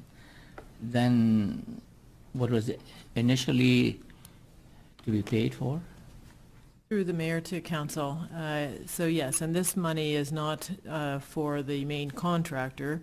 This money is for the environmental consultants, the project engineer, and then the measures that had to be put in place at the airport to deal with the water in the sediment, including the frac tanks, the holding tanks, because there was a lot of dewatering of that material out there, and we needed to hold it before and release it slowly into the city sewer services, and then also to provide a cloth bale filter around the edge to contain it from spreading out onto neighboring.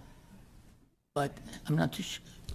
Can I continue? Councillor Gillis after you. I'm not too sure whether you answered my question. Is this over and above what we agreed on? You pay initially? So through the Mayor to Council, yes. My initial statement was yes, this is over and above. Well, I'm getting tired of paying this money. It's every time we discuss something, we have more money to pay.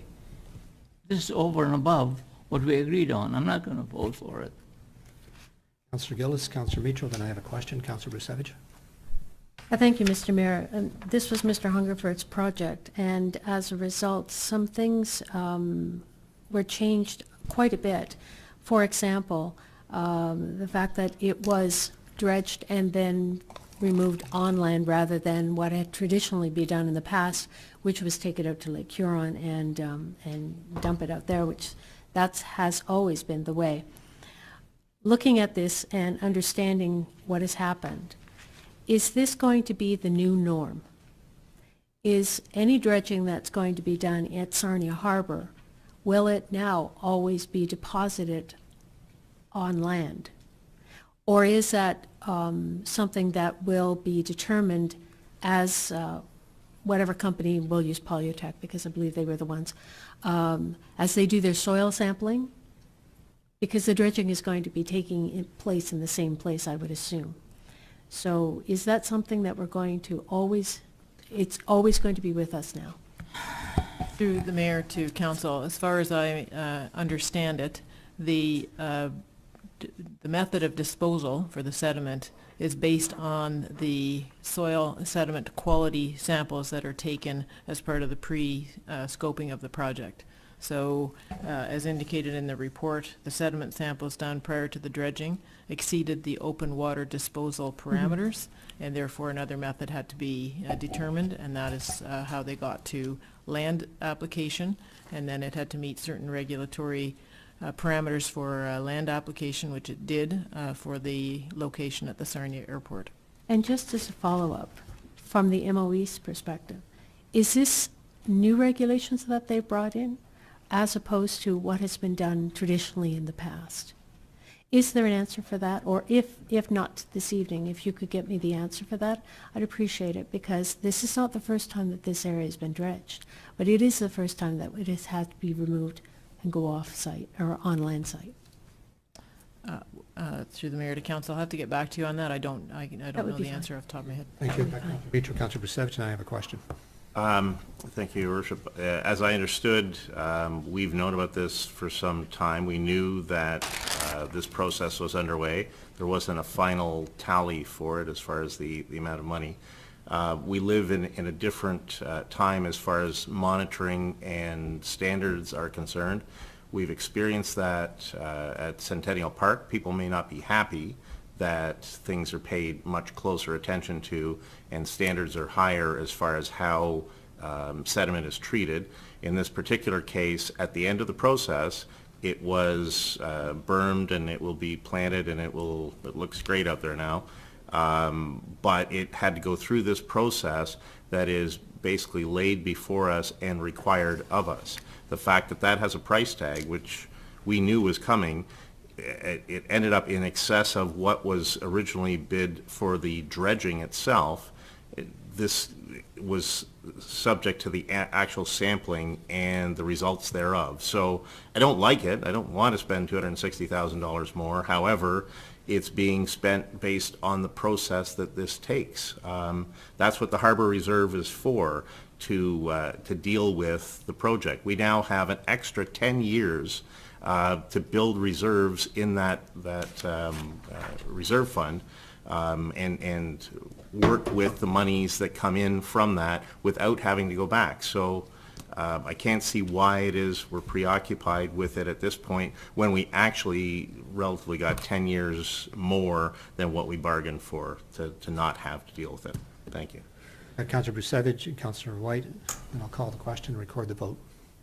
I wish Mr. Hungerford was here. He would probably have some difficulty to deal with my question, like the fundamental question I have. He was the person who was overseeing this project. Why over dredging? Perhaps it extends and it doesn't matter. Also a question. Councillor Brusevich, I'm going to stop you there. I don't like the inference on Mr. Hungerford's reputation. And you're also aware no. There's some much greater issues here. Oh, it is a very great issue. Why, Your Worship, you're entering into debate. If you wish, I'd love to hear you, please. Mr. Mitro, I am doing my job as chair. I'm suggesting to this councillor, which I've done in the past, that he is suggesting something untoward or damaging. No, there's nothing untoward. I just do not want him to do that. Mr. Hungerford is not here. He's not on the staff at the present time, and I want to make sure that his reputation is protected. That's the standard. That's my All role I as have chair to make said- sure that his reputation is protected. And All I to be have fair- said, Turning I into had debate difficult again. questions for him, and that's nothing to do, and unfortunately, he cannot answer this question because he's not here. And another question I have, including you're probably going to vote against it. I said, how would you deal with this item? Say that we all vote against it, and I want to vote against it. What happens then? Don't pay it. No, what do you mean don't pay? You have to pay. Sorry, you're cross-debating here. Yeah. You can vote how you want, I can vote how I want, and I can explain how I vote when I vote, if I vote. No, but I'm asking you a question to assist me to analyze the situation. How is the situation resolved if we vote this amount down? I don't want to be accused of entering the debate, but No, I will. no, I will- I'm just asking you a question. My point of order stands. I'd love to hear it. I really would. From If we can staff. switch this out and hear this through and be able to enter in on, that's great. That's the way it should be. I'm sorry, I need to clarify with you. As the chairman, it's my job to give you advice. I'm not debating with you on the Yeah. issue that of raising Mr. Hungerford's name here. I'm just giving advice to respect the fact the employee is not here, former employee is not here to defend himself. And that's all I'm advising the councillor to Now be you're very debating careful with what he And- says. And again, that's why I'm asking you for advice on that. How we can possibly not pay this amount? Well, that's up to council to decide. I've got Councillor White, and then I've got Councillor Schulten, and then I have a question to ask staff. Thank you, Mayor Bradley. For the staff, as I'm reading this, I get a fairly good sense that a good chunk of this extra cost is a result of an extra wet spring. Is that fair to say? Through the mayor to council, yes, it was very wet material and insufficient dewatering at the point of removal from the harbor, and then a wet spring on top of that. Well, I can't see that we have much control over the weather, although I know we'd like to, especially at snow season.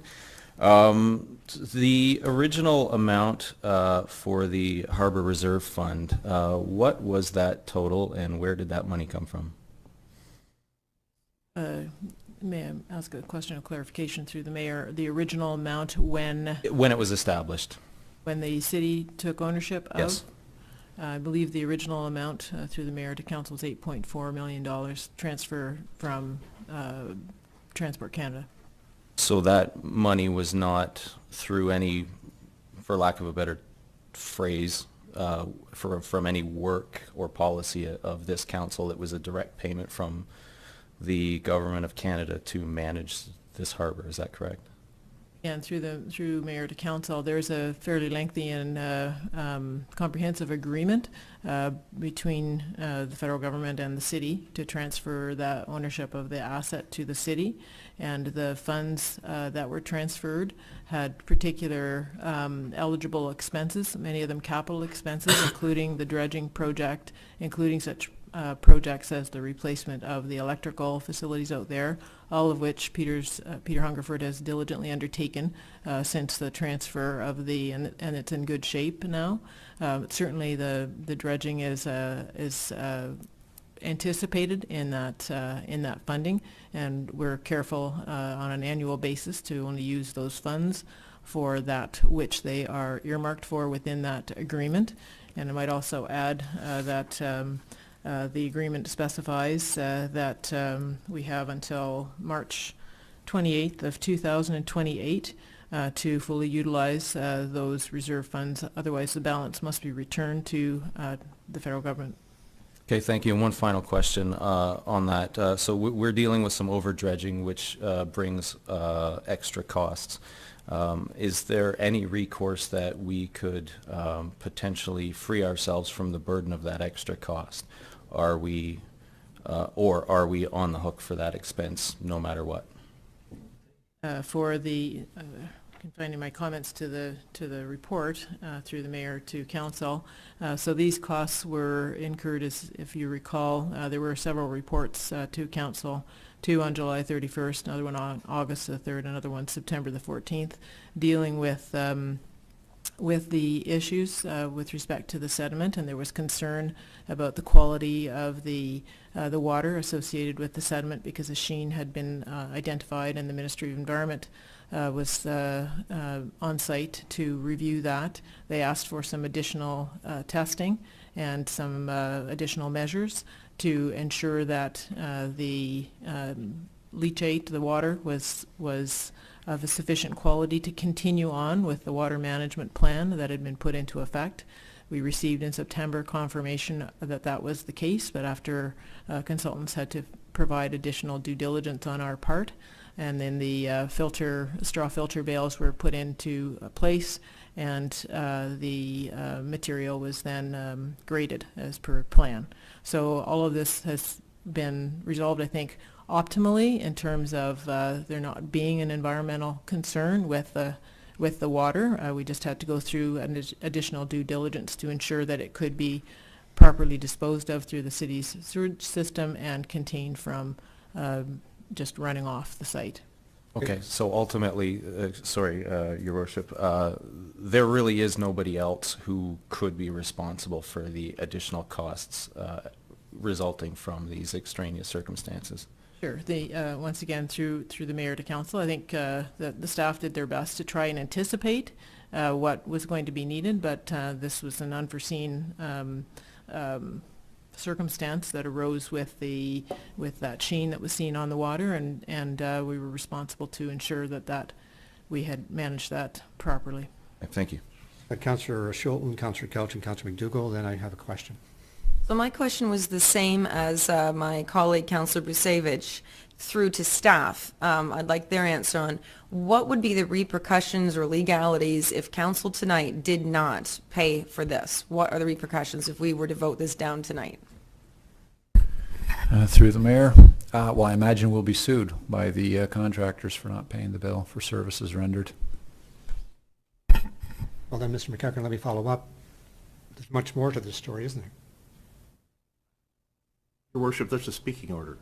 I'm asking a question. Sorry, I'm not following. The speaking order. I'm just saying, there's much more to this story that's what's on the surface.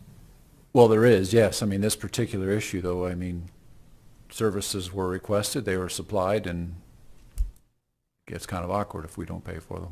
I've got Councillor Kelch and Councillor McDougall. My question's been answered. Councillor McDougall? Yes, in listening to council's discussion about this tonight and reflecting myself over my personal read of this report this past weekend, this really is the first experience we have been responsible for in terms of dredging the harbor.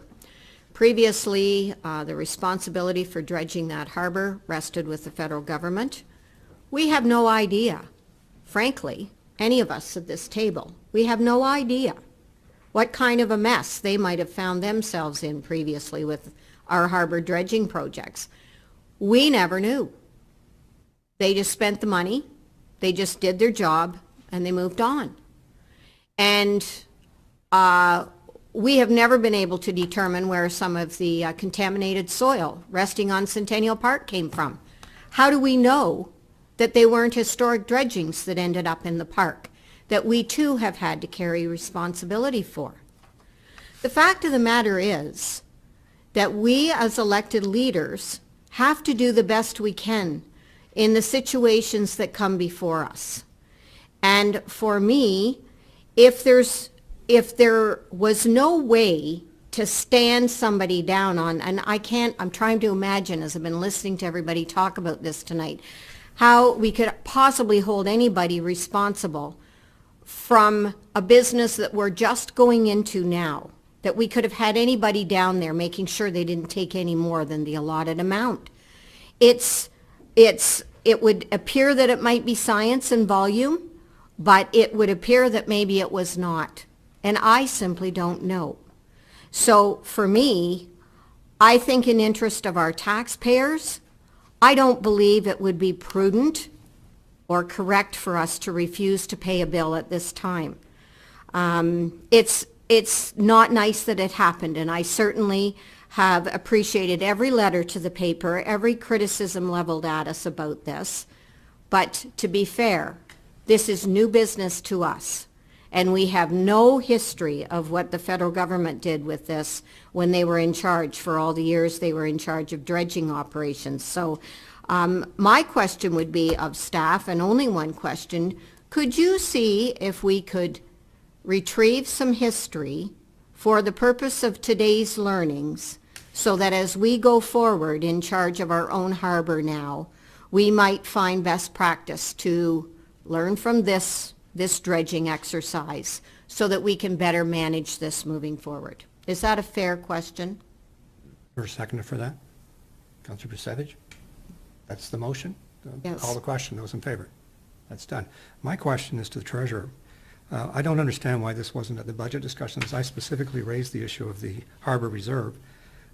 Did staff know last Tuesday that this request was coming? I can answer. Through the mayor, we did not have all of the final invoices from the consultants until actually the day the agenda went, which was last Wednesday. I'll call the question. I want to say one more remark. I indicated to the city manager I was getting tired of getting those extra bills and paying taxpayers' money like that before. This is nothing new. Take the boat ramp. 1 month before, it was $400,000 firm. Month after, it was $1 million firm. This is another. I mean, where is that going to stop? I'm going to call the question. I've got Councillor Mitro, and then I'm going to call the question. Through your worship to the city manager, there's a question that the mayor asked that's unanswered. Was this a 2018 matter? My understanding would be that this is a 2017 project, so any budget amounts would be a 2017 ask, correct? Worship. Council, the expenses were incurred in 2017, have to be dealt with in 2017. That would be why it would not then be present in our budget discussions for 2018. Would that be correct? Council, we did in our earlier reports in the summertime indicate that there would be additional costs associated with dealing with the water at the airport, and we did not have estimates at that time. We reported again on August the 3rd and then September the 14th, but we did not have the financial impact of these measures until, as I mentioned last Wednesday, the day the agenda went. As you say, I was aware. I read all those reports, so I knew this was coming. Apparently, I'm the only one or one of. Anyway, I'll leave that. Let me record the vote, call the question. Those in favor? Councillor Kelch, Schulten, McDougall, Savage, White, Grillis, and Mitro. Those opposed, Councillor Boucher and myself. If we can move on to the Sarnia Harbour, the lease with the Canadian Coast Guard. Councillor McDougall, Councillor White, all those in favor. Then moving on to the agreement with the Sarnia Sting related to the new investments there. Councillor Kelch, Councillor White, all those, Councillor Schulten. Yes, just a question on this. It was part of this report for the revenues was talking, there was a sentence about making the changes and towards reaching this goal starting 2023. Was that a mistake, or is that, could you just explain that to me? Thanks. Through the mayor to council. The agreement has a fixed portion which would run from January 1, 2018 until May 31st, 2023, based on the amount identified on page 175. And then going forward from there, it would return to a percentage amount rather than a fixed amount. Thanks. All those in favor? That is done. Next is a report to you on the Tall Ship Challenge with 2 directions. Councillor Kelch. Move all those recommendations and that we are in favor of this, that we're supporting it. Regular Councillor McDougall. I had some questions. And I have a comment. Go ahead. The last time we did this thing was amazing. Yeah, it was. And I was a volunteer, as were many others. I was with Tourism Sarnia Lambton at the time as a council rep. And I've never seen anything like it. Including the speedboat shows and Bayfest and whatever. The atmosphere was just amazing with all those ships lined up and all of the people out there. So this is definitely worth doing if we're able to get in the queue, and 100% go forward. Councillor McDougall. Yes, and I too recall the last time the tall ships sailed through here. And they docked at port, and many, many of our citizens, including myself, had a chance to go and see the history of shipping in Canada and indeed internationally with many other countries, as well as being able to engage our community and many, many other people in a festival that was a good spirit builder. And I would like to say will add to the reputation of this area as a dynamic community built where the St. Clair River meets Lake Huron, and nothing but good will come out of it. I took one picture of a historic ship docked at the base of the Seaway building, Mayor Bradley, where you live, in the downtown.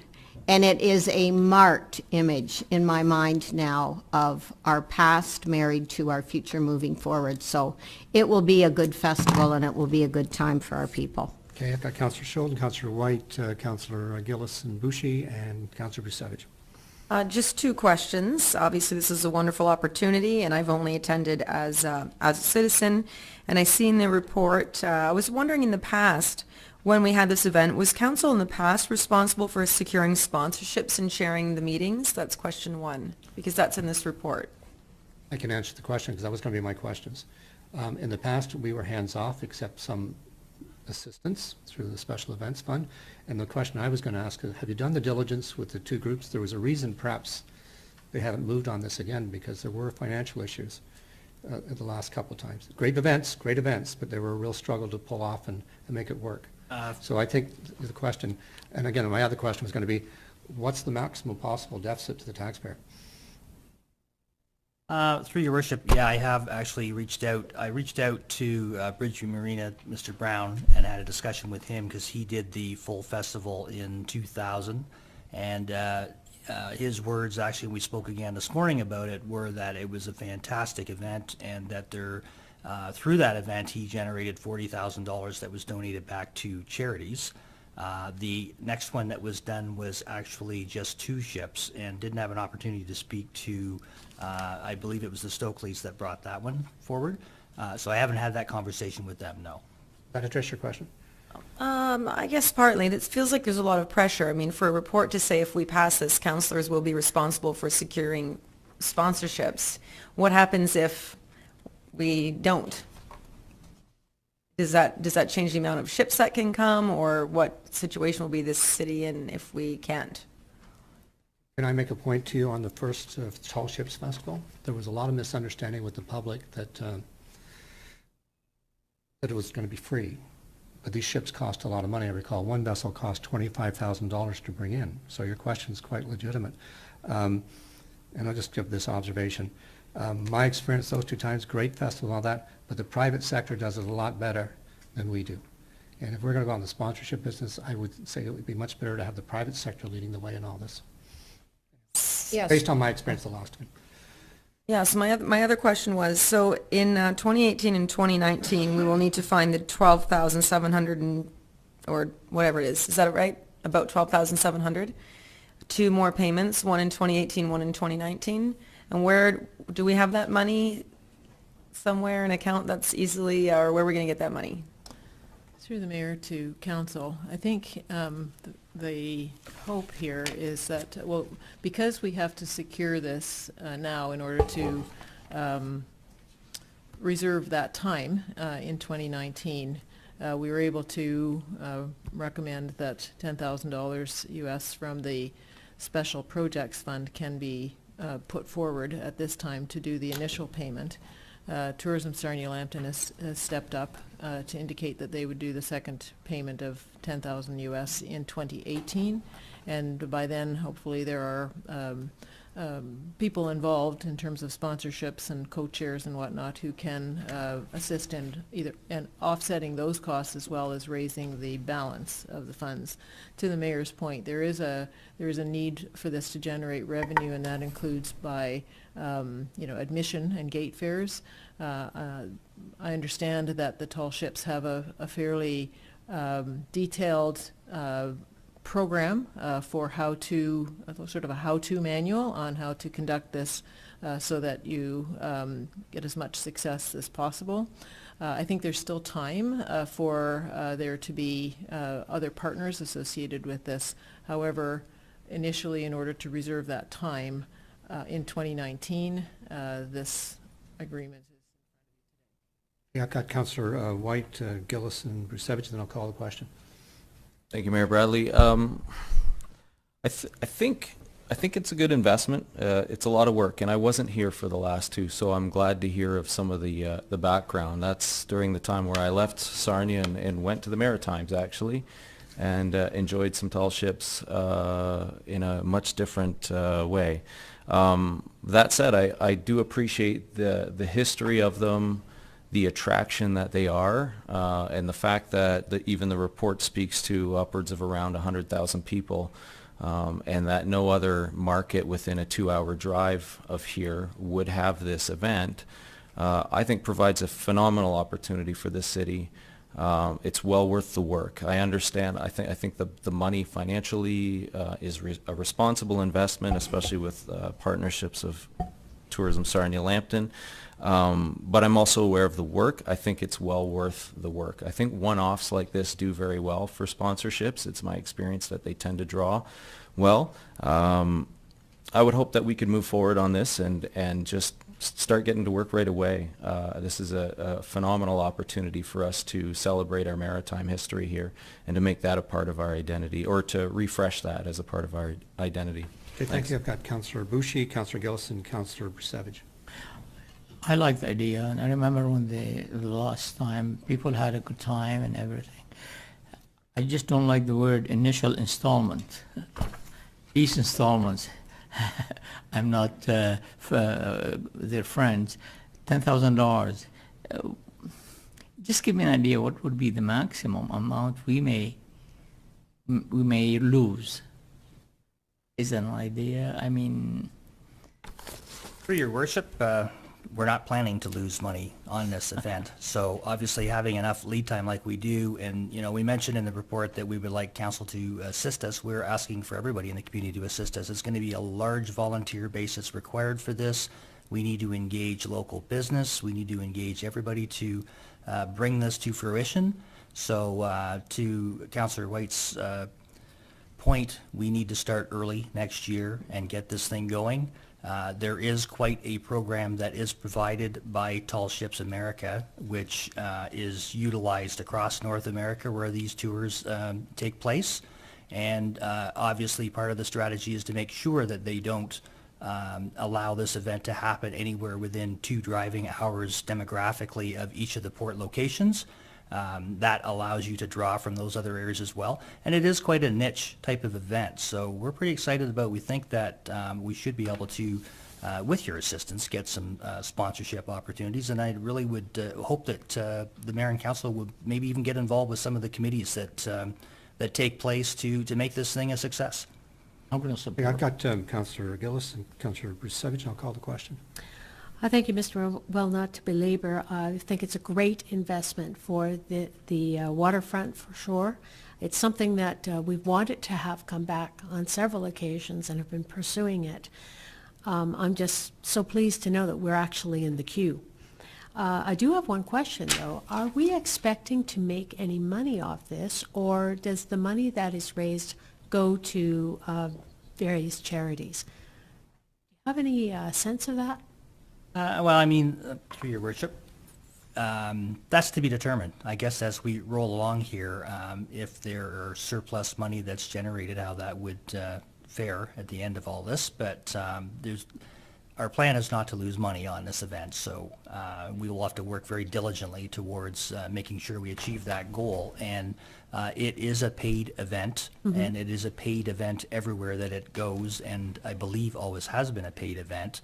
So part of the money that goes towards covering off the operating expenses is from the gate, without question, and also sponsorships and advertising that takes place along the way. So it's kind of a multifaceted event. We're looking at partnering with the local Border Fest as well, so that helps to draw more people to their event as well as ours. There'd be probably a food truck component, vendors, all of that. So August is an amazing time in Sarnia, and along our waterfront to have an event like this, we think is an exciting opportunity. Okay, thank you. I've got Councillor Brusevich, Councillor McDougall. I'm going to call the question. Celebration of our maritime heritage is a worthwhile investment, and I wouldn't worry too much what we do with surplus if we get them. If we do get them, I think they should be put in reserves for supporting future tall ship challenges. I like everybody else, I have my fond memory of past visits of tall ships. In fact, I don't think that can happen again, because I think those ships owners would not allow any more. I remember one of them when there was one of those little tall ships from Poland that the hospitality was so great that I woke up actually on that ship, and they asked whether I was going to sail further with them. So I don't think that would be happening again. That was a precious experience, and again, but I know it's going to be a fairly well attended event to the enjoyment of the whole community and celebrating our maritime heritage, which we are part of. Thank you, Councillor McDougall. Yeah. Please, you're not going to share any personal stories. I didn't sleep on any of those boats, thank you very much. I was going to make a motion, if appropriate, that we reach back to the last time this festival was here through TSL. And I somehow think that Rotary or one of the other service partners might have been involved. Let's take a look at the last festival that we had and see about what the best and the worst of it was and what we can avoid moving forward. I think that's a good suggestion. The Rotary was the first sponsor the first time. I really would say you need to do the diligence on the books and get those books opened. Not just that it was a great event, and really understand the dynamics, especially the concert component, which I think saved the second one. But I think that's, if you want to make that a motion. Yes, I do. Thank you. Councillor, wishes to second that? I'd second that. Councillor Micho, all those in favor? Thank you. All right, let's move on. We've got a couple, I got two motions of motion still. First question. Call the question? All Did those we in call the She question did, on but the we had main the first motion? I'm motion sorry, to you're right. support it. All those in favor of the main motion? That's done, thank you. Moving on to the two motions of motion still. Councillor Schoen? Yes, so my motion is just that council directs staff to track and report on council meeting attendance for all regular and special meetings of council. And this report include attendance records starting 2016 and be posted on the city website annually from this date forward. Councillor Brusevich, seconding? Yes, I would like to propose a tiny little amendment. I think the public has the right to know, but I don't know why it should start at 2016. I think they should be covering the whole term of council, which will be starting in 2015. Would that be acceptable to the movement? Fine. And I'm thinking also we should be noting why people are absent. For example, I had to declare a lot of conflicts of interest, also had some heavy health issues in the last year. I think maybe then we should start recording if people are away on vacation. I think we should note why people, with regrets and why they're not here. True. So in the procedural bylaw, I think it states that there's a section there about if a councillor does not show up at a meeting for 3 consecutive months with no reason or any information sent in, that they can be kicked out of council. But I mean, so what happens if the councillor, so that would be up to the councillor then to make sure that they write into whom? Because no one is letting us know right now if you're not coming or... That's not the municipal act, that's the, that's the municipal act, that's not the procedural bylaw. And if a member of council misses 3 months, they need the permission, because I've had that happen a few times with councillors, then they need to seek council's approval to be beyond that 3-month extension. So would this be part of the procedural bylaw committee talk then? Because my motion is just about the clerk's department recording attendance. Basically, it's stuff in the minutes, but now how would we word that we make sure someone writes in? Why don't we refer that to the committee? Defer this? Yep, defer that to the committee. I don't mind. I guess it's up to the rest of... I'm just suggesting you table and have that as part of the discussion. I don't think No, it's I don't part think, of it. I think the motion's fine as it is. I'm just suggesting if people are not there, then it should be recorded why they weren't there. If they've declared a conflict, that should be part of the record. Councillor No, Brusevich? I don't know why you overcomplicate the issue. This information is already available to the public. They can look at the minutes, and all we do, we make it simpler for the public to see the statistics. And And that's all it is. You know, that information is all publicly available as it is, you know. So let's call the question. Those in favor? Yeah. I have a question. Comment. Councillor White? Yeah, I was going to suggest a friendly amendment, actually, or an amendment. I do recall receiving an email from a gentleman as well, asking about this information. In that email, he did also suggest committees as well. That's part of our job. I just would suggest that we amend that to include our service on committees as well. Okay. Second or good? Sure. Yeah. Let me call the question. Those in favor? That is passed. Thank you. Thank you. Let's move on. There's one more motion, notice of motion. That's Councillor Gillis. Thank you, Mr. Mayor. Yes, as you can see in front of you, and I made this notice of motion at our last council meeting that I wanted a report to be done to outline the process and cost of bringing... Let me just check. Is there a seconder? Sorry. I'm sure there is. Councillor Yes. Kelch. Thank you. Bringing free Wi-Fi to the downtown core. I've defined the downtown core specifically to be Christina Street and Front Street from George Street to Wellington. Sorry? Yeah, she's on number Yes. Oh, she's on 5, okay. Yes, I'm sorry, we're on 5. Also, at the behest of Councillor Brushevich, I've included Centennial Park in the initial discussion with the option of going out to further. And just to put this into perspective, the report has also included what partnerships could be explored to help with the cost of installation and use and what grants offered by the federal or provincial government can be accessed. Realizing that there's a number of cities that have already employed this particular option of, and there is now another city that's involved in it, and that is the city of Peterborough. So it seems like this is really part of the economic engine. It's asking for a report. I'm expecting that to come to us at our first council meeting in March so that we can have a broader sense of what exactly it is all about. Learning that the good news that we had just on Friday with the expansion, sorry, not an expansion, the new plant build, and also the expansion of the Corona Cracker. This is another opportunity for us to be more economically viable, particularly in the downtown core where we have a very strong arts and culture group, I guess, for lack of a better word, and they see the positives of trying to do something like this to expand their own businesses. I understand that Wi-Fi downtown is spotty at best. I didn't realize that. So this would alleviate that as well.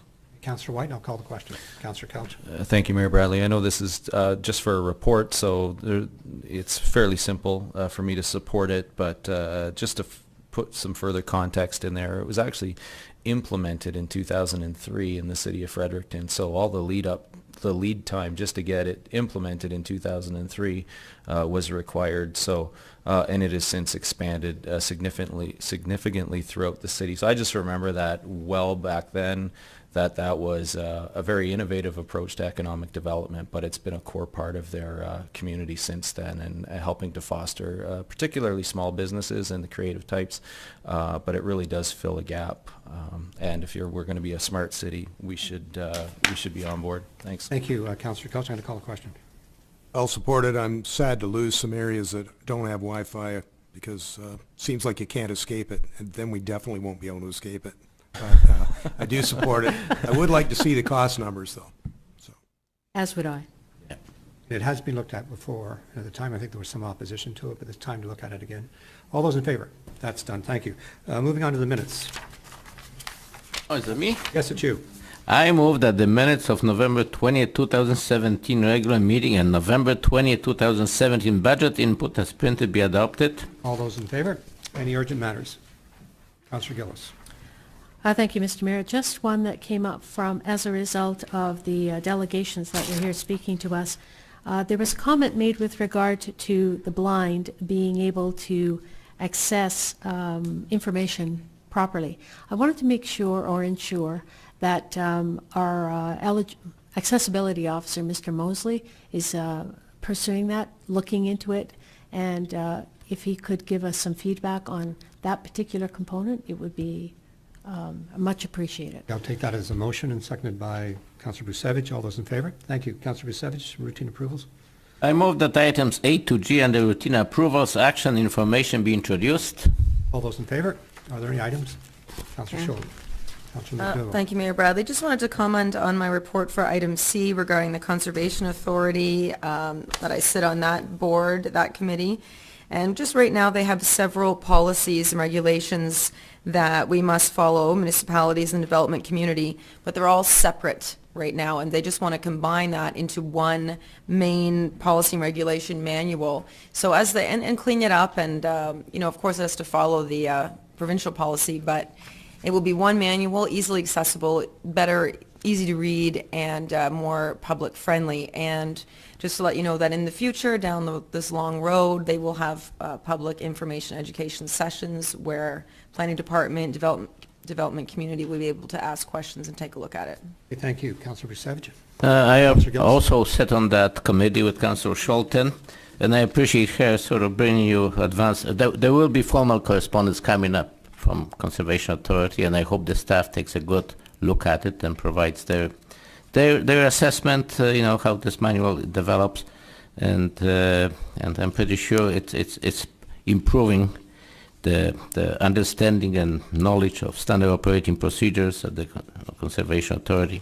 Okay, Councillor, thank you. Councillor McDougall and Councillor Gillis. Yes, item F, waste collection contract procurement. Read this report with some interest, and it made me think about page 254, where it talks about the proposed food and organic waste framework to be found at a certain site where we could investigate this ourselves. I have been hearing that there have been more challenges and costs and not necessarily offenses to the community. That's not the correct way to put it. But a lot of costs and a lot of logistics to managing food and organic waste programs in our city. Could we, I would like to ask for staff to make an investigation on success to date by communities and challenges in communities who've already implemented a food and organic waste program, because if we're going to have to make this decision with Waste Diversion Ontario and Stewardship Ontario, I'd like to be better informed, and I didn't realize there was as many challenges as there have been in other communities.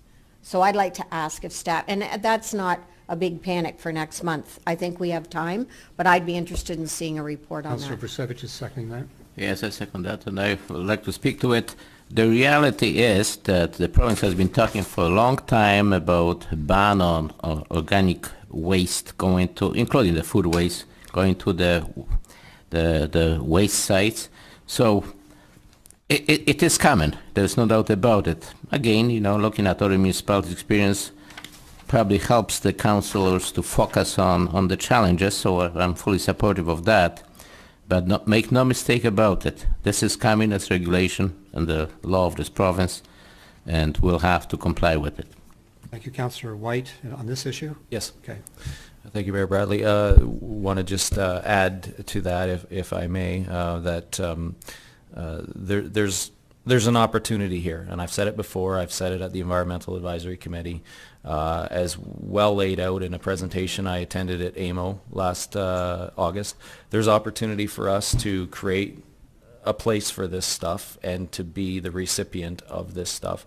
I know there are other things being discussed in the county as well, but there's going to be an awful lot of green waste. Zero means zero, so that's from farms, that's from industry, that is from households and small businesses. There's going to be a high need for this place to go somewhere, whether it's an anaerobic digester or somewhere else. I know the one in Hamilton paid itself back in about 4 years, and they are now providing services to other clients. So there's an opportunity if we want to think forward on that. Councillor Gillis, call the question. I have to say, I just looked over to Councillor White, and I'm Season's noticing his greetings. jaunty chapeau. Yes, with regard to this waste program, a lot of people have it in their minds that this is just the backyard composter, and it certainly isn't. And I'd like to ask our CAO if she would bring us a little. Could you comment on this a little further? Through the mayor to council, so I think just, you're right, this is much more than a backyard composter, although those are encouraged because certainly they do help to divert waste from the waste stream.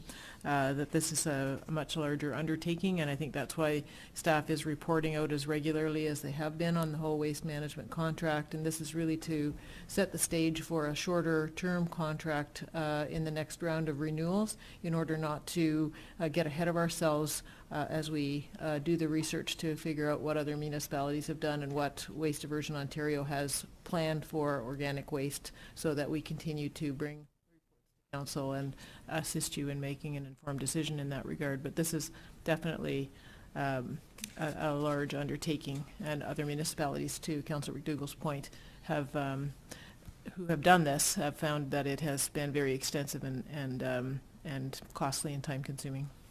Call the question. Those in favor? Thank you. Thank you. Councillor Gillis. Yes, thank you. I just wanted to isolate, if I could find it again, the citizens that came forward to be a part of the UNDRIP working group, which is the United Nations Declaration of Rights of Indigenous Peoples.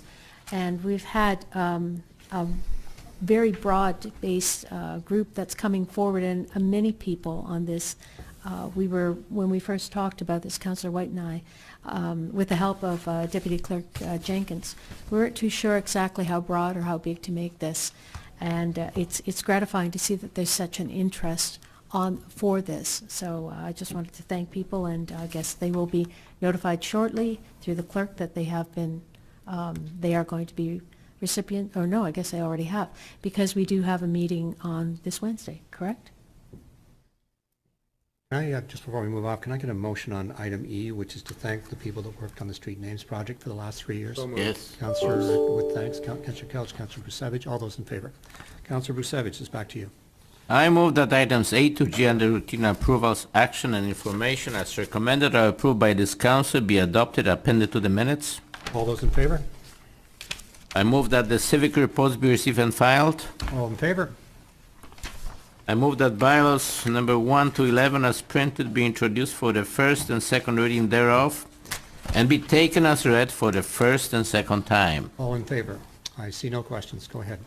I move that bylaws number 1 to 11 as printed be taken as read for the third time and finally passed. All those in favor? Now adjournment, please. Thank you. I move that Sarnia City Council adjourn to its next regular meeting to be held on Monday, January 15, 2018. All in favor? Thank you. Thank you, Merry everyone. Christmas. Merry Christmas, Merry Christmas. everyone. Christmas. Merry Christmas to you. Thank you, Cindy. Merry Christmas.